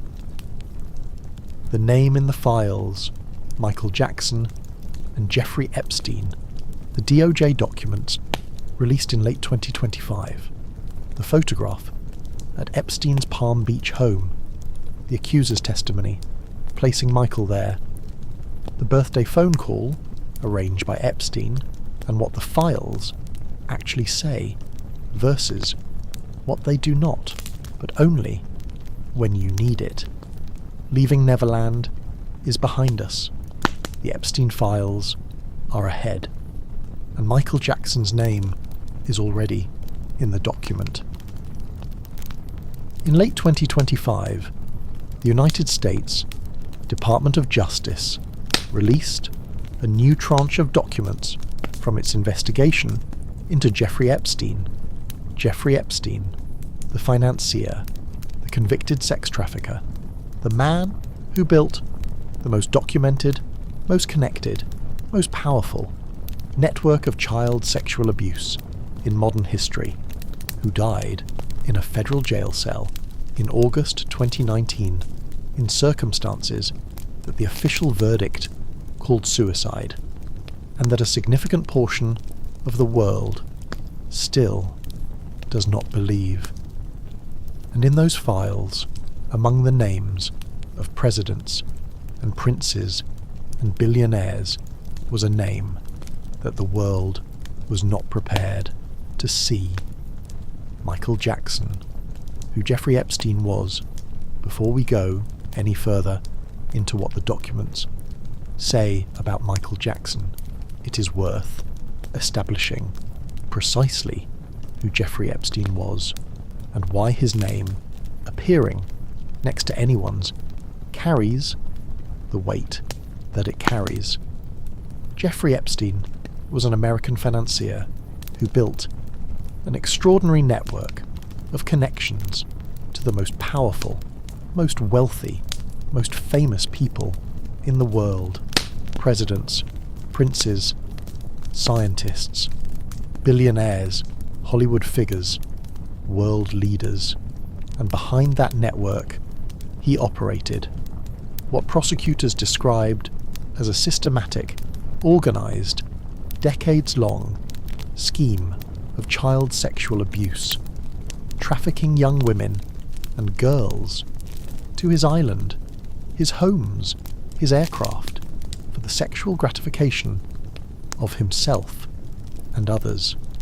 He was arrested in July 2019 and found dead in his cell 1 month later, August 10th, 2019, what the files actually contain, this chapter is going to be very specific about what is in the documents and what is not, because the truth is extraordinary enough without anyone adding to it. The first thing the files contain is a photograph. Michael Jackson standing with Jeffrey Epstein at Epstein's Palm Beach residence. The second is deposition testimony from an Epstein accuser named Johanna Scherberg, who stated in a 2016 deposition that she met Michael Jackson at Jeffrey's house in Palm Beach. When asked whether she had massaged him, she said, "I did not." The third is an FBI document from January 2021 describing an interview with an Epstein accuser whose name was redacted. She stated that for her 16th birthday, Epstein asked who her favourite singer was. She said, Michael Jackson, and Epstein arranged for Michael Jackson to call her on her birthday. And the fourth is a contact list. Michael Jackson's name appeared on Epstein's contact list, alongside Mick Jagger, Alec Baldwin, Bill Clinton, and dozens of others. What the files do not say. This is equally important. Michael Jackson has not been accused of any wrongdoing related to Epstein by anyone in any document released by any government agency. There is no evidence in the flight logs or the DOJ files that Michael Jackson ever visited Epstein's private island, Little St. James. The accuser, who placed him at Epstein's Palm Beach home, said explicitly that she did not massage him. The birthday phone call from Michael to the accuser has no allegation of wrongdoing attached to it, and the contact list on which his name appeared also contained the names of people who have never been connected to Epstein's crimes in any documented way. Claims circulating on social media that Michael Jackson operated as a covert operative to protect children from Epstein are described by official files as unsubstantiated, often attributed to AI-generated misinformation. The bodyguard's explanation: Michael Jackson's former bodyguard, Matt Fides, who was present when the photograph was taken, explained publicly what the meeting was. He said, "I was his bodyguard when the picture with Epstein would have been taken. We were just viewing houses, as Michael wanted to live on Palm Beach, so he could be close to his friend Barry Gibb, a real estate agent, set up the viewings over the course of a week. We never even knew who Epstein was. He was not famous then. He, like the other house owners we viewed that week, wanted a picture with Michael. It was 2003. Epstein's house was for sale. It was one of many lined up to view. Michael never had a clue who he was. Epstein was not in his financial circles. All nonsense. The photograph with Clinton and Diana Ross, because there was another photograph in the Epstein files featuring Michael Jackson that circulated widely after the document release, an undated photograph of Michael Jackson, Bill Clinton, and Diana Ross posing together on what appears to be a boat. This photograph was widely shared as evidence of a deeper connection between these figures and Epstein. However, reporting indicated this photograph was taken at a 2002 Democratic fundraiser and was not related to Epstein's criminal activities. The appearance of a photograph in the Epstein files does not mean the photograph was taken in connection with Epstein's crimes. Epstein was known to collect photographs of famous people and was known to inflate the truth about his A-list connections. 2 men and the same files. Here is the detail that I think is impossible to fully process without sitting with it for a moment. Jeffrey Epstein was a convicted sex trafficker who preyed on children. Michael Jackson spent decades under investigation for allegations involving children. Both men are now dead. Both of them left behind questions that will never be fully answered, and their names appearing in the same government files is, whatever the innocent explanation, turns out to be extraordinary. 2 men, the same files, both of them unable to answer for themselves what the Epstein files tell us about Michael's world beyond the specific documented facts about Michael Jackson. In the Epstein files, there is something broader that the files illuminate. The world that Michael Jackson inhabited at the height of his fame was a world in which Jeffrey Epstein also moved. The same events, the same circles, the same contact lists, the same Palm Beach where the ultra-wealthy gathered and where Epstein built one of his primary bases. This does not make Michael Jackson complicit in Epstein's crimes. It does not connect him to what Epstein did, but it does place him in proximity to a world that the Epstein files have revealed to be darker than most people understood while it was happening. What we do not know, this chapter has to end, where the evidence ends. We do not know the full nature of any relationship between Michael Jackson and Jeffrey Epstein. We do not know how many times they were in the same room. We do not know whether the birthday phone call arranged by Epstein was an innocent gesture by a famous person asked by a mutual acquaintance to call a fan, or something else. We do not know whether Michael Jackson knew what Epstein was, or suspected it, or, as the bodyguard insists, had no idea. What we know is what the documents say, and what the documents say is in this chapter. Everything else is speculation, and this story has had enough of that already. Chapter 9 is waiting. The doctor, the milk, the deal. Conrad Murray, 7 children, 6 baby mamas, over $700,000 in unpaid child support, a man who desperately needed money, and a drug that Michael Jackson called his milk, the nightly IV drip, the room with no emergency equipment, and the morning. Everything went wrong, but only when you need it. The Epstein files are behind us. The doctor is ahead, and the milk is already in the IV bag. Dr. Conrad Murray was 56 years old in 2009. He was, by every documented measure, a man in crisis.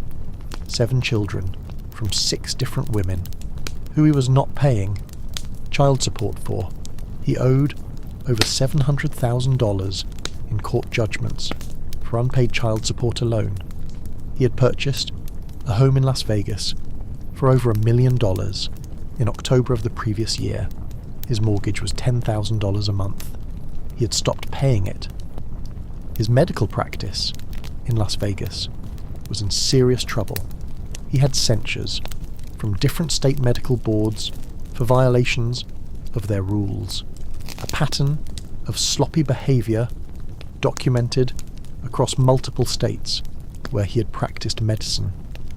He would go to gentlemen's clubs and spend outrageous amounts of money to get the attention of women working there.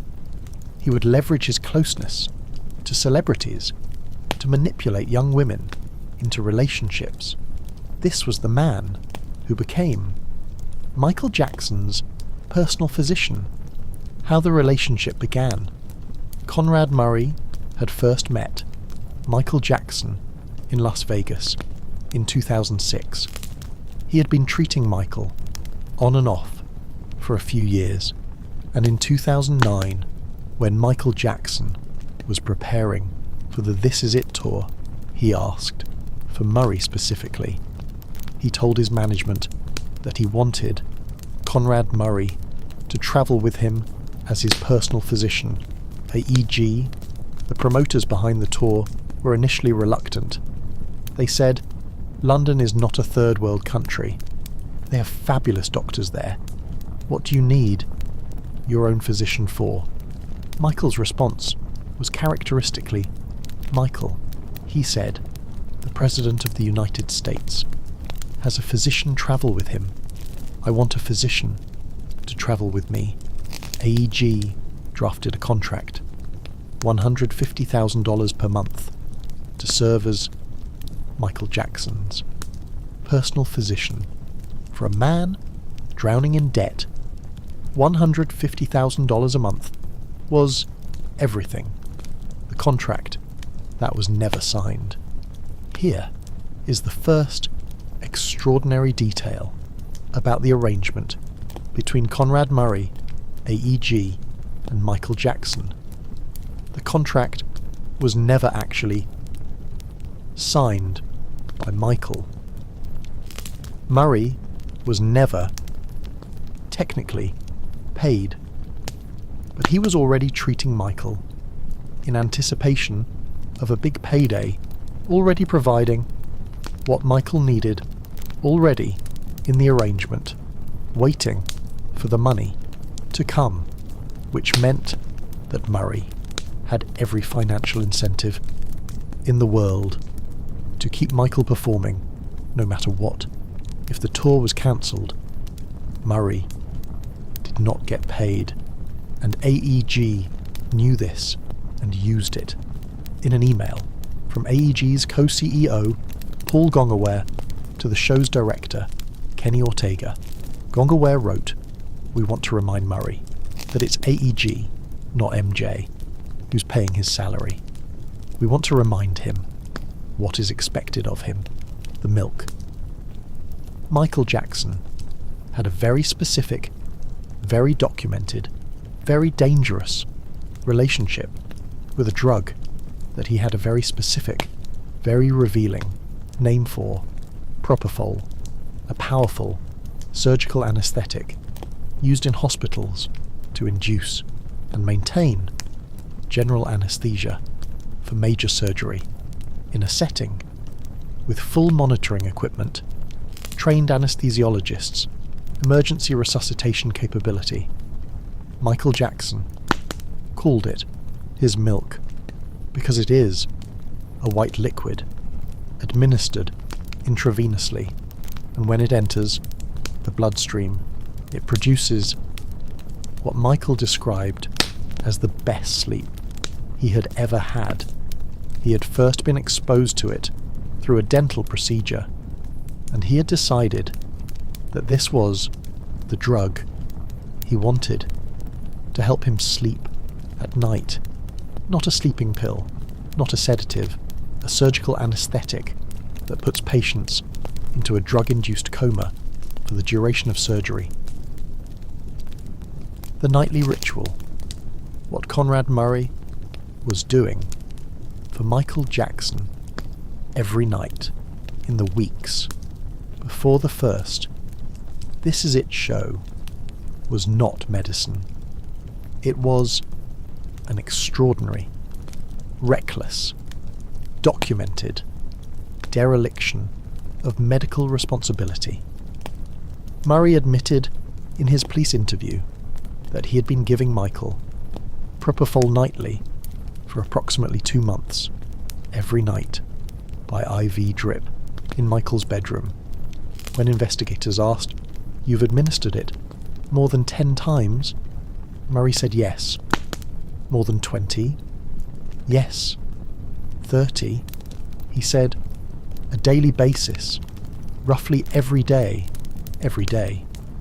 For 2 months, a surgical anaesthetic administered as a sleep aid in a bedroom in Los Angeles by a cardiologist with no anaesthesia training and no emergency equipment. The investigator described going to Michael's room and finding not a medical suite, not monitoring equipment, not emergency resuscitation capability, but bare bones, an IV stand, a saline bag, various medications strewn about, a computer on the bed, and a urine bottle at the bedside, full because Michael Jackson was so completely incapacitated by the propofol that he could not get out of bed to use the restroom.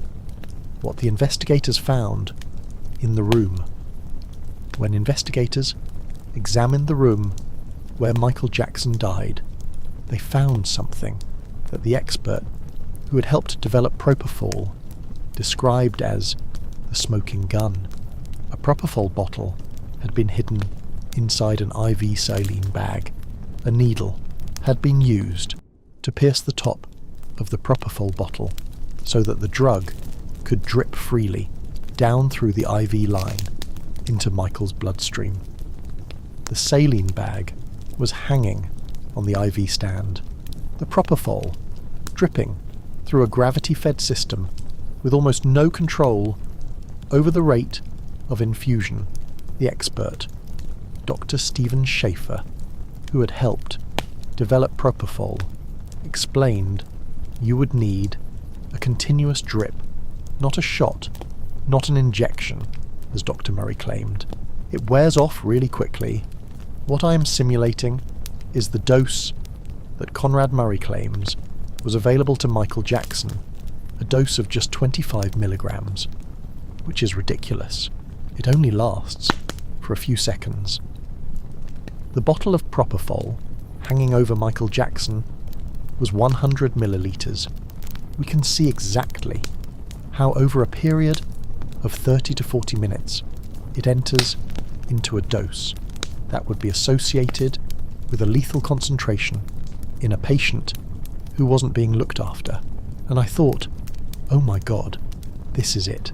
This is the bottle of propofol that killed Michael Jackson the morning of June 25th, 2009. Conrad Murray gave Michael Jackson a cocktail of drugs through the night, trying to get him to sleep. Valium, lorazepam, midazolam, various anti-anxiety medications. Nothing was working. Michael could not sleep. And then, in the early hours of the morning, Murray gave him 25 milligrams of propofol. Michael, finally, went to sleep, and Conrad Murray walked away, not to monitor him, not to watch his breathing, not to sit at the bedside of a patient on a drug that slows respiration and that requires continuous monitoring by trained personnel with emergency equipment immediately available. He walked away and got on his phone. He sent emails. He reviewed a contract. And he called a woman he was pursuing. While on that call, he realized that Michael Jackson had stopped breathing. What Murray did next, in the minutes after he realized that Michael Jackson had stopped breathing, is the most damning, most documented, most consequential sequence of events in the entire story. He did not call 911. He called security. He directed the bodyguard to help him remove the propofol vials and the IV bag from the room. He cleaned up the evidence of what he had been doing to Michael Jackson every night for 2 months, and then, somewhere between 20 and 83 minutes after Michael stopped breathing, depending on the source, the bodyguard called 911, not Murray, the bodyguard, and when the paramedics arrived and took Michael to the hospital, Conrad Murray did not tell them about the propofol. He told them Michael had suffered a heart attack, and when the investigators arrived at the hospital, Conrad Murray was gone. He had fled before they arrived. It took days of phone calls going to voicemail before Murray agreed to speak to them. Investigators asked Murray where his medical bag was. Murray told them he had left it at the house, but when investigators searched the room where Murray had been treating Michael, the bag was not there. Murray, assuming investigators already had it, told them where it was. A different room, a dressing room, in a cubby above a closet.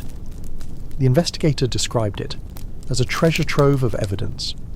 They found more propofol, lidocaine, and all the waste, the needles, the empty bottles, the material that should have been strewn around the room where Michael died, but had been cleaned away by Murray before he called for help. The investigator said, if your goal is to preserve the life of the person you're giving CPR to, why would you pause that to pick up trash unless you're trying to hide something? The propofol shipped to his girlfriend's apartment. The investigation into Conrad Murray revealed something that quantified the extraordinary scale of what he had been doing. Investigators served a search warrant on the apartment of Murray's girlfriend, Nicole Alvarez. The apartment had been cleaned out. Almost everything suggesting Murray had been there was gone. But behind a bookcase, they found a receipt from a pharmacy. That led them to the records of what had been ordered. One case of 100 milliliter bottles of propofol, one case of 20 milliliter bottles. Then in June, 4 cases of 100 milliliter bottles. All of the amounts added together came to over 5 gallons of propofol, over 5 gallons, ordered by a cardiologist with no anesthesia training, shipped to his girlfriend's apartment for use in a bedroom in Los Angeles on the most famous person on Earth. The homicide ruling, when the toxicology results came back, they told a story that made everything suddenly very clear. Michael Jackson's death was ruled a homicide. The cause of death, acute propofol intoxication. The manner of death, homicide, not accident. Not natural causes, not suicide. Homicide. The investigator said he had enough propofol in him to drop a rhinoceros. He could no longer breathe on his own. And Murray had not set up an environment to allow for artificial means of breathing, which is reckless, gross negligence. The trial and what happened to Murray. Conrad Murray was charged with involuntary manslaughter. Not second-degree murder, involuntary manslaughter. The investigators believed the evidence suggested second-degree murder.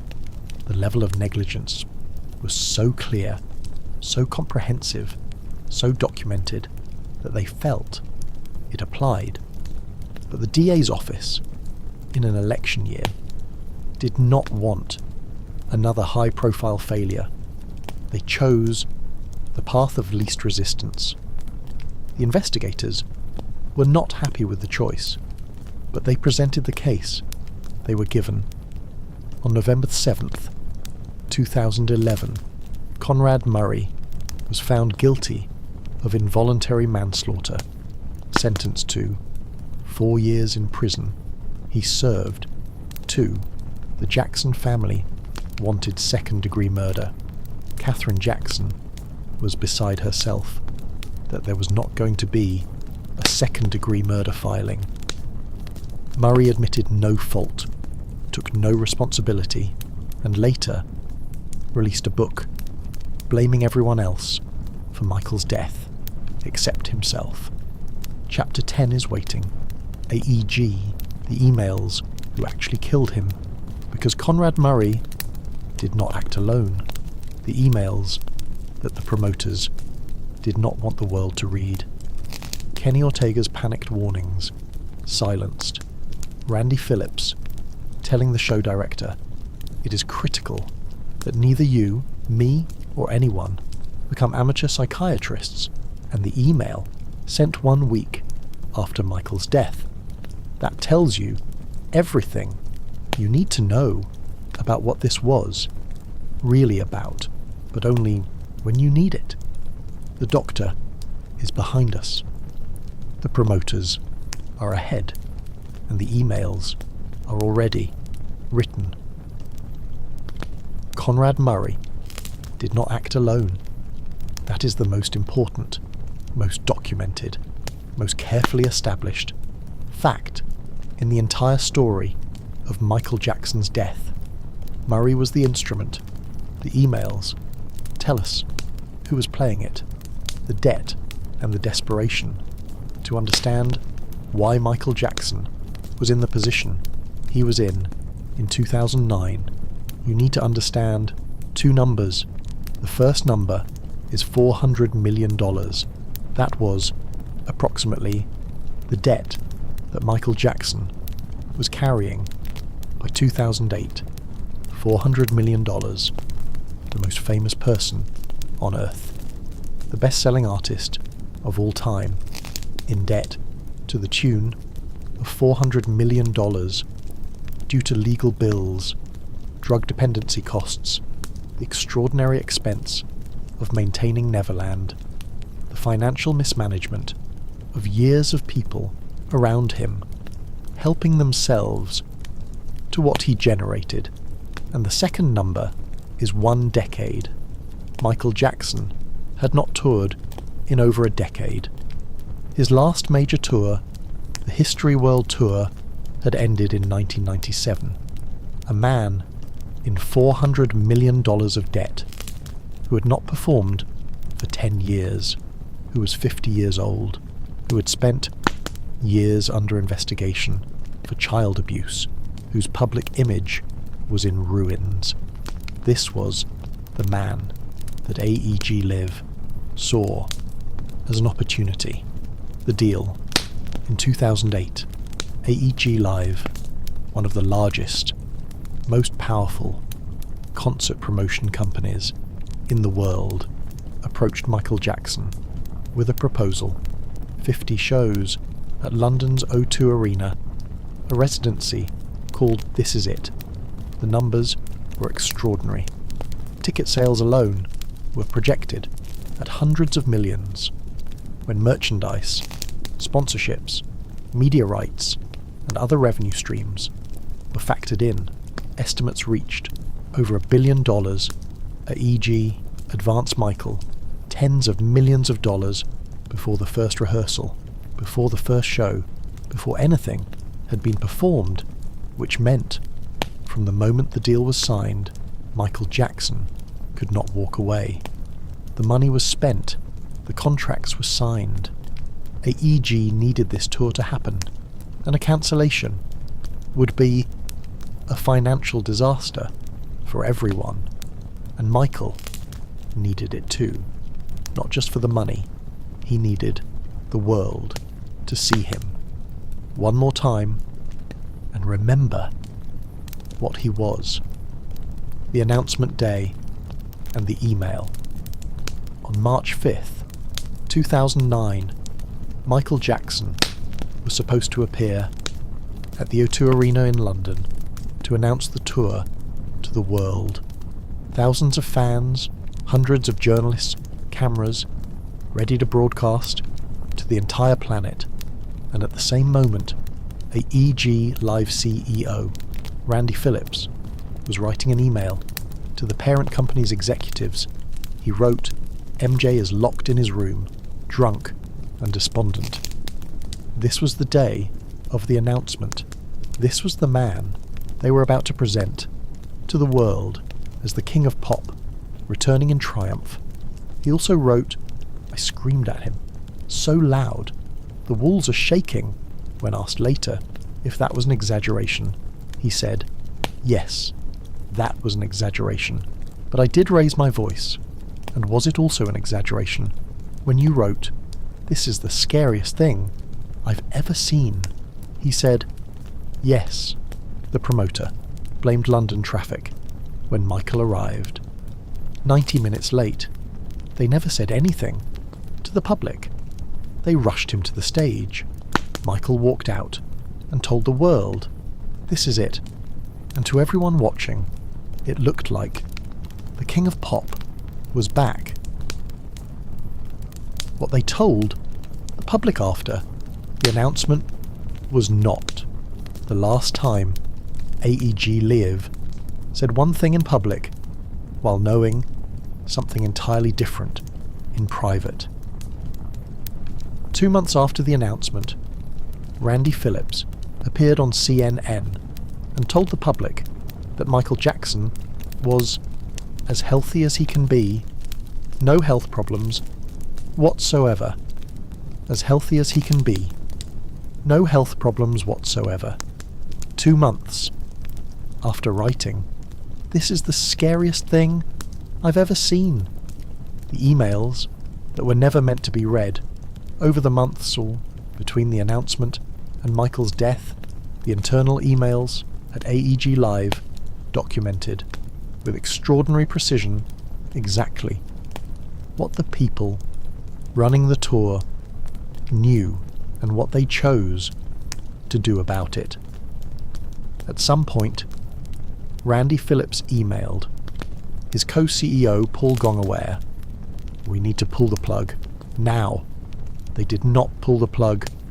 A show engineer emailed 1 month before the first show that MJ is not in shape enough yet to sing this stuff and dance at the same time.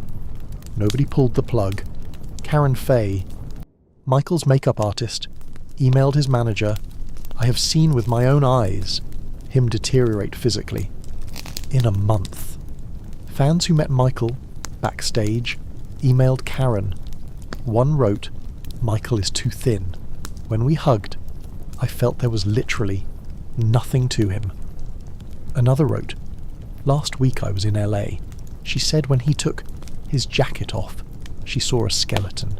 She went on to say, if we do nothing, he will die. Nobody pulled the plug. Karen Fay's email, the most important line, because near the end of Karen Fay's email to Michael's manager, she wrote something that I want to read in full. You do not want him collapsing in front of thousands of people. His bones are protruding. And then, at the very end of the email, she wrote, I'm leaving this in your hands as you have instructed me to do so. I'm leaving this in your hands as you have instructed me to do so. She had been told to leave it, to not push further, to hand the problem to someone else and step back. His bones are protruding, and she was instructed to leave it. June 19th, 6 days before death, 2009, 6 days before Michael Jackson died. Something happened at rehearsal that was so serious that it generated an immediate email from the production manager to Randy Phillips. The email said MJ was sent home without stepping foot on stage. He was a basket case, and Kenny was worried. He would embarrass himself on stage, or worse yet, be hurt.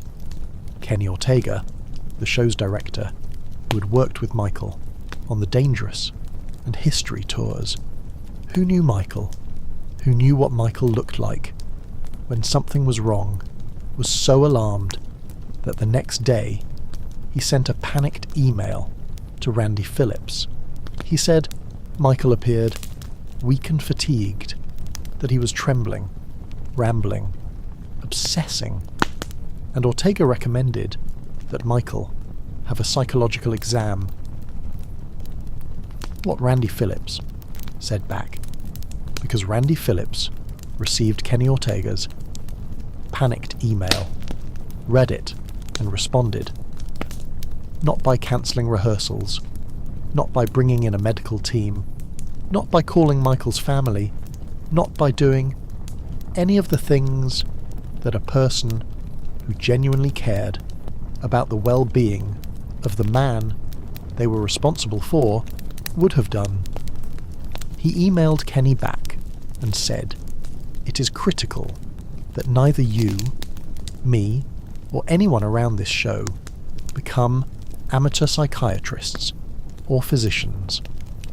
Then he praised Dr. Murray and wrote, the doctor said, "Michael is not only physically equipped to perform, and that discouraging him will hasten his decline instead of stopping it. This doctor is extremely successful. We check everyone out. He does not need this gig, so he is totally unbiased and ethical." Totally unbiased and ethical.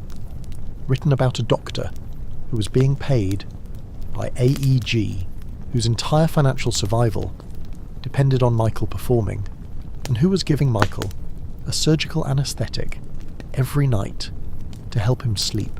What Randy told his boss about Ortega, the most revealing single detail in the entire email chain, is not what Randy told Ortega. It is what Randy told his boss, Tim Leiweke, after receiving Ortega's panicked email about Michael's deterioration. Randy forwarded it to his boss and wrote, "This guy is really starting to concern me. Not Michael Jackson, not the man who was trembling and rambling and whose bones were protruding. Kenny Ortega, the person raising the alarm.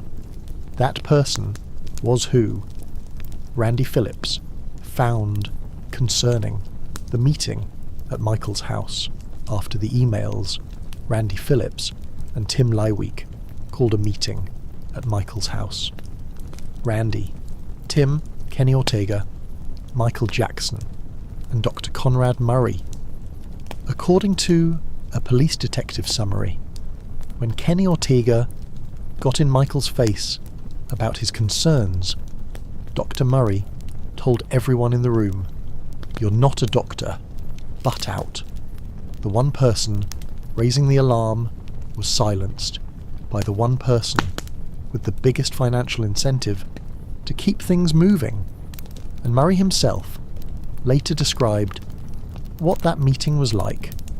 He said, "When I had to meet at the house with AEG officials, and they pointed to Michael, the guy who could not pay me for months after taking care of him, that he was penniless, I was shocked, as it was that time when Michael came to me, trembling, trying to get me away from the AEG official, who was Randy Phillips.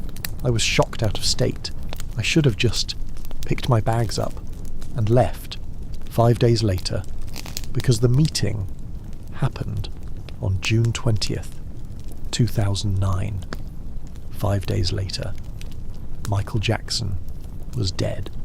5 days after Randy Phillips told the show director not to be an amateur psychiatrist, after Murray silenced the alarm in a room where Michael was trembling, after nobody pulled the plug. 5 days. The wrongful death lawsuit and what it found. In 2010, Katherine Jackson filed a wrongful death lawsuit against AEG Live on behalf of herself and Michael's 3 children, seeking $1.5 billion in damages. The lawsuit accused AEG of placing their desire for profits from the This Is It tour over the health and safety of Michael Jackson. The trial lasted 5 months. Dozens of witnesses testified. 250 pages of internal documents were examined, and the jury made their decision. AEG did hire Conrad Murray, but Conrad Murray was not unfit for the job. AEG was not culpable for his death. The Jackson family walked away with nothing. AEG's lawyers argued that Michael Jackson was a 50-year-old man responsible for his own health, who had a history of doctor shopping, and that AEG Live did not have a crystal ball. The email sent after he died. Here is the most revealing single document in the entire story. 1 week after Michael Jackson died, Randy Phillips sent an email.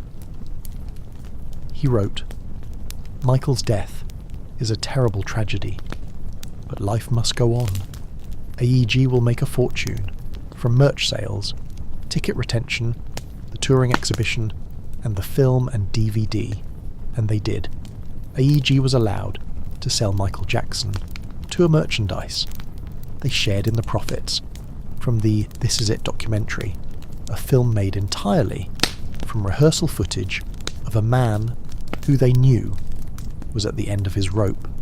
The doctor served 2 years. The corporation walked free and made a fortune. Who actually killed him? The question that this chapter was built to answer is the question that Michael Jackson's family has been asking since June 25th, 2009. Who actually killed him? The legal answer is Conrad Murray, convicted of involuntary manslaughter, sentenced to 4 years, served 2. The documented answer is more complicated.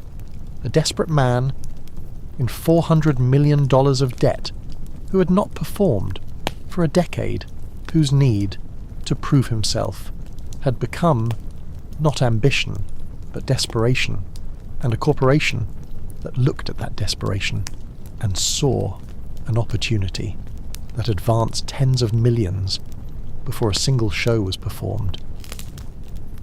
That trapped him financially so he could not walk away. That employed a doctor with every financial incentive to keep him performing regardless of his condition. That received email after email warning them that Michael was deteriorating. That silenced the one person raising the alarm. That told the world he was as healthy as he can be, while writing internally that it was the scariest thing they had ever seen. And that, 1 week after he died, was already counting the money, a basket case, 6 days before he died. It is critical that nobody become amateur psychiatrists. Chapter 11 is waiting. The long sleep. What we still don't know. The Islam question. The legacy that outlived everything. The $2 billion earned by his estate since 2009. The music that nobody has been able to stop. And the question that the entire story of Michael Jackson has always been asking, that no trial, no documentary, no email, no government file has ever been able to fully answer, but only when you need it. The emails are behind us. The long sleep is ahead, and the music is still playing. We have travelled a long way together tonight, from a 2-bedroom house in Gary, Indiana, where a boy wanted to call his father Daddy and was told, "I'm Joseph to you," through the music that changed everything about what music could be.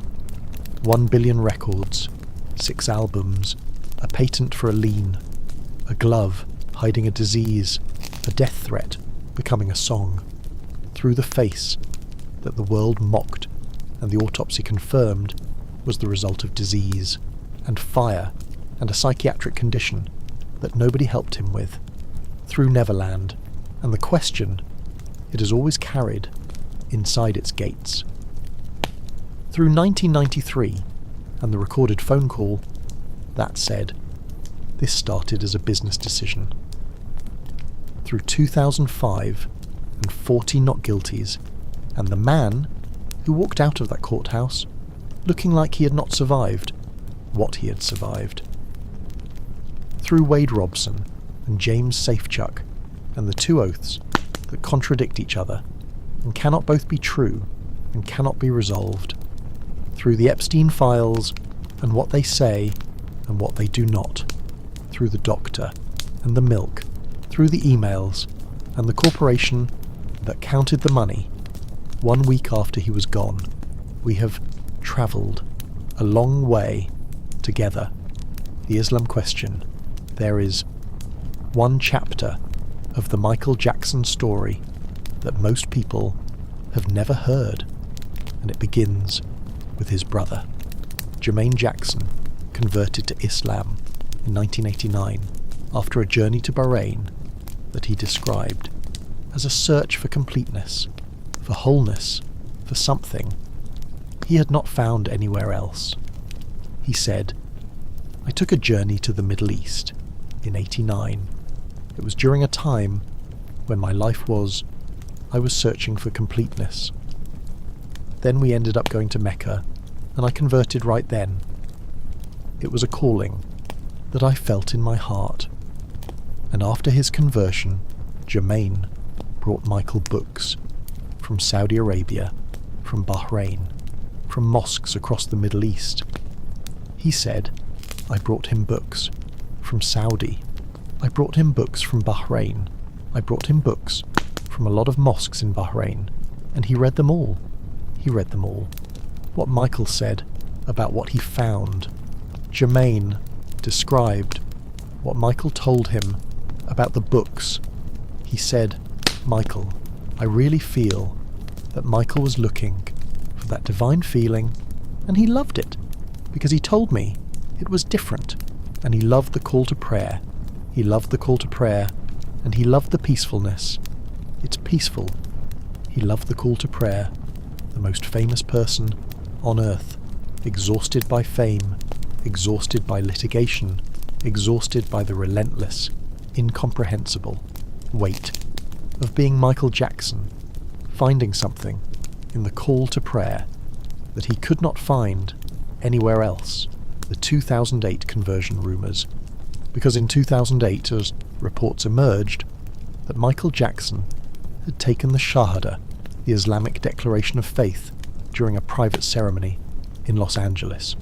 It was said that two of his friends, British musician David Warnsby and producer Philip Booble, both Muslim converts, had helped guide him in this process.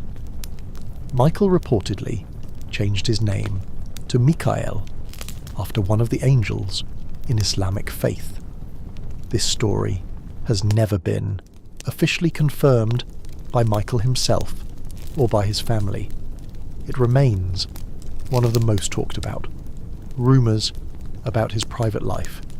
What is documented is that after the 2005 trial, Michael moved to Bahrain as a guest of Sheikh Abdullah, where he was seen wearing traditional Middle Eastern clothing, including abayas and head coverings, and where he reportedly spent time learning about Islamic customs and beliefs.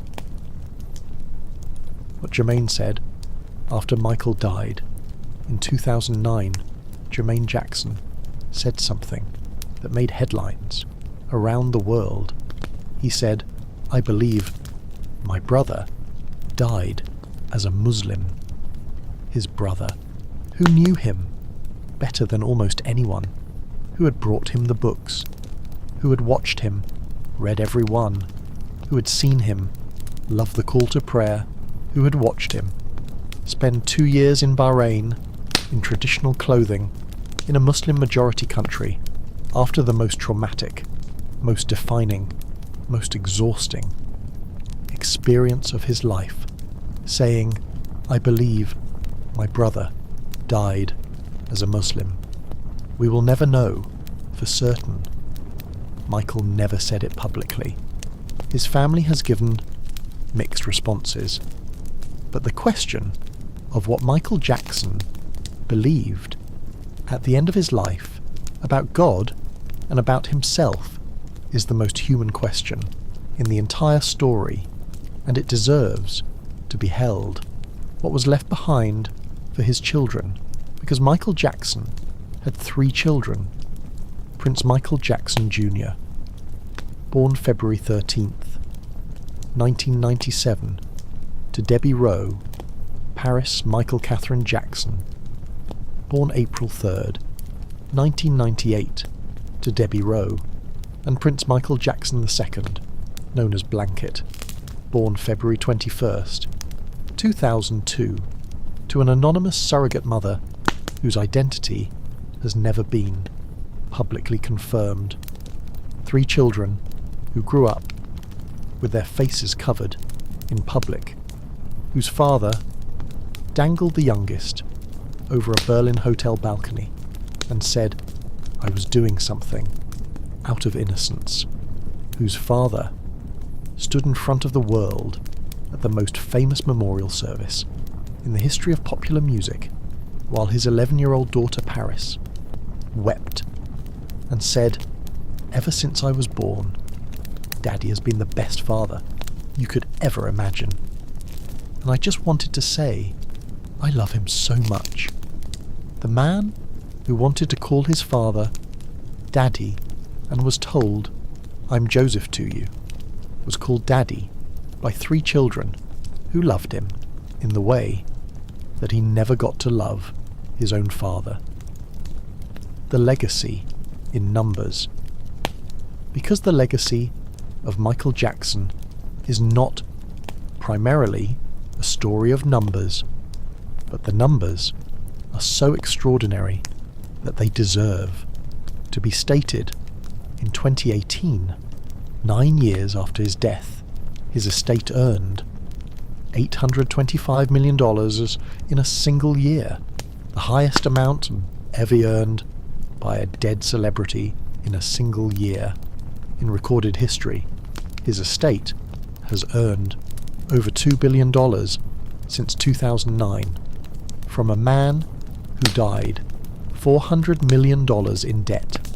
His music is still played at parties in every country on Earth. His videos are still watched by children who were not born when he died.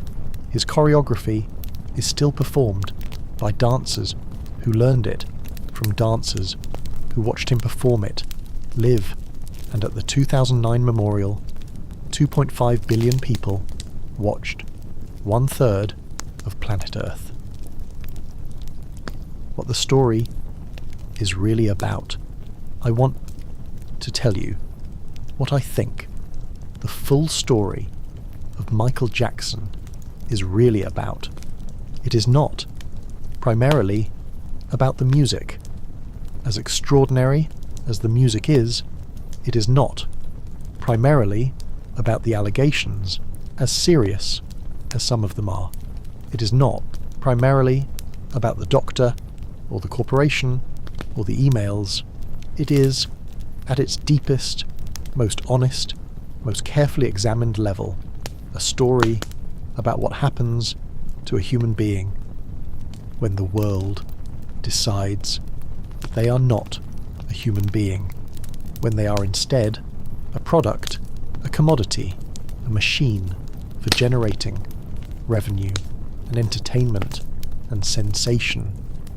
Michael Jackson was treated as a product from the age of 5 by his father, by Motown, by the tabloids, by the prosecution, by Martin Bashir, by AEG, by Conrad Murray.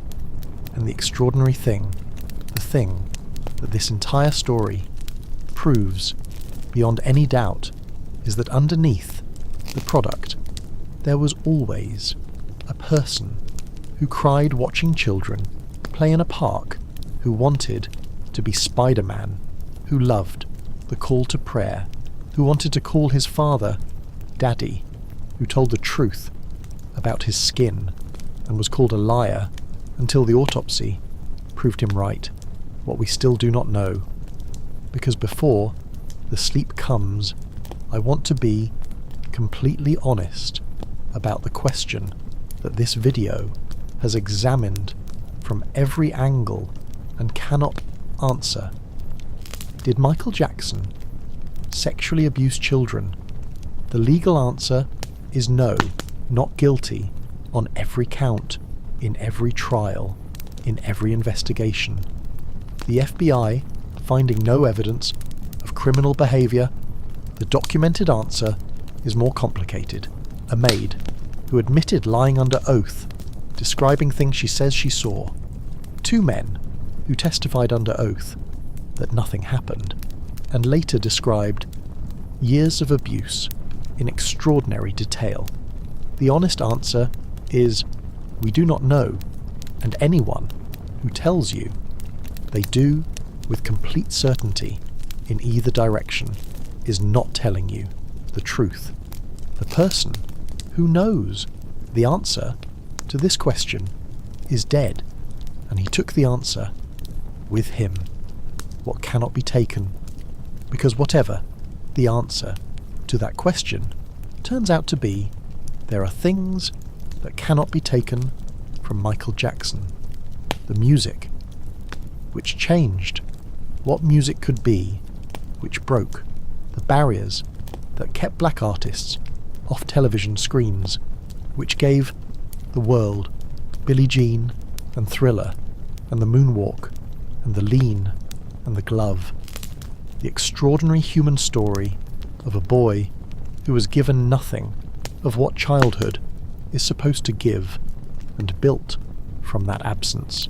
Something that no amount of money, no amount of power, no amount of time has been able to diminish.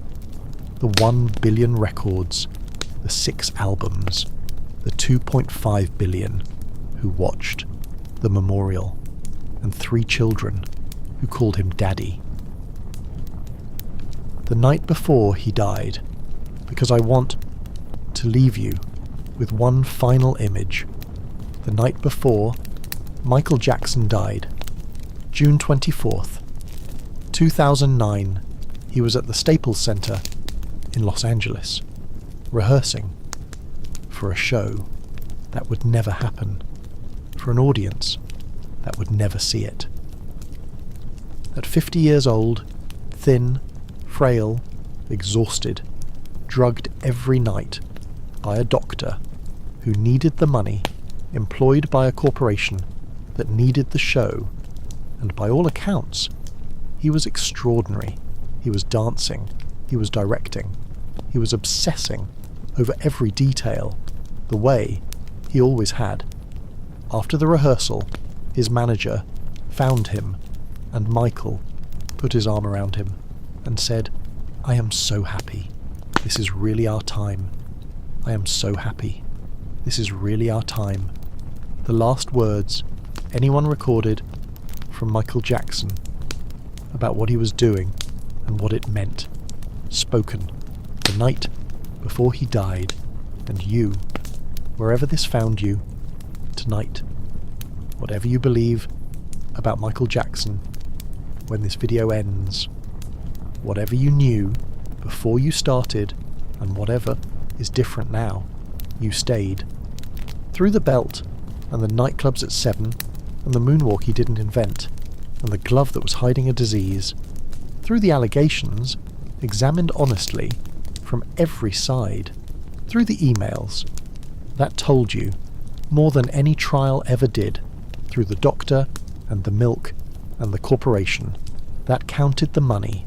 1 week later, you stayed, and the people who stay with the full story are the people who cannot pretend they do not know anymore. You just spent us the night with one of the most extraordinary, most complicated, most gifted, most broken, most human stories in the history of popular music, and you stayed. Subscribe, like, and leave a comment telling me one thing from tonight. you did not know before, and whether it changed anything for you. The music is still playing. Whisper goodnight. Whisper, whisper, from Gary, Indiana. Whisper, whisper, from the boy. Whisper, whisper, who wanted to call his father. Whisper, whisper, Daddy. Whisper, whisper, from the music. Whisper, whisper, that belongs to everyone now. Whisper, whisper, good night. Whisper.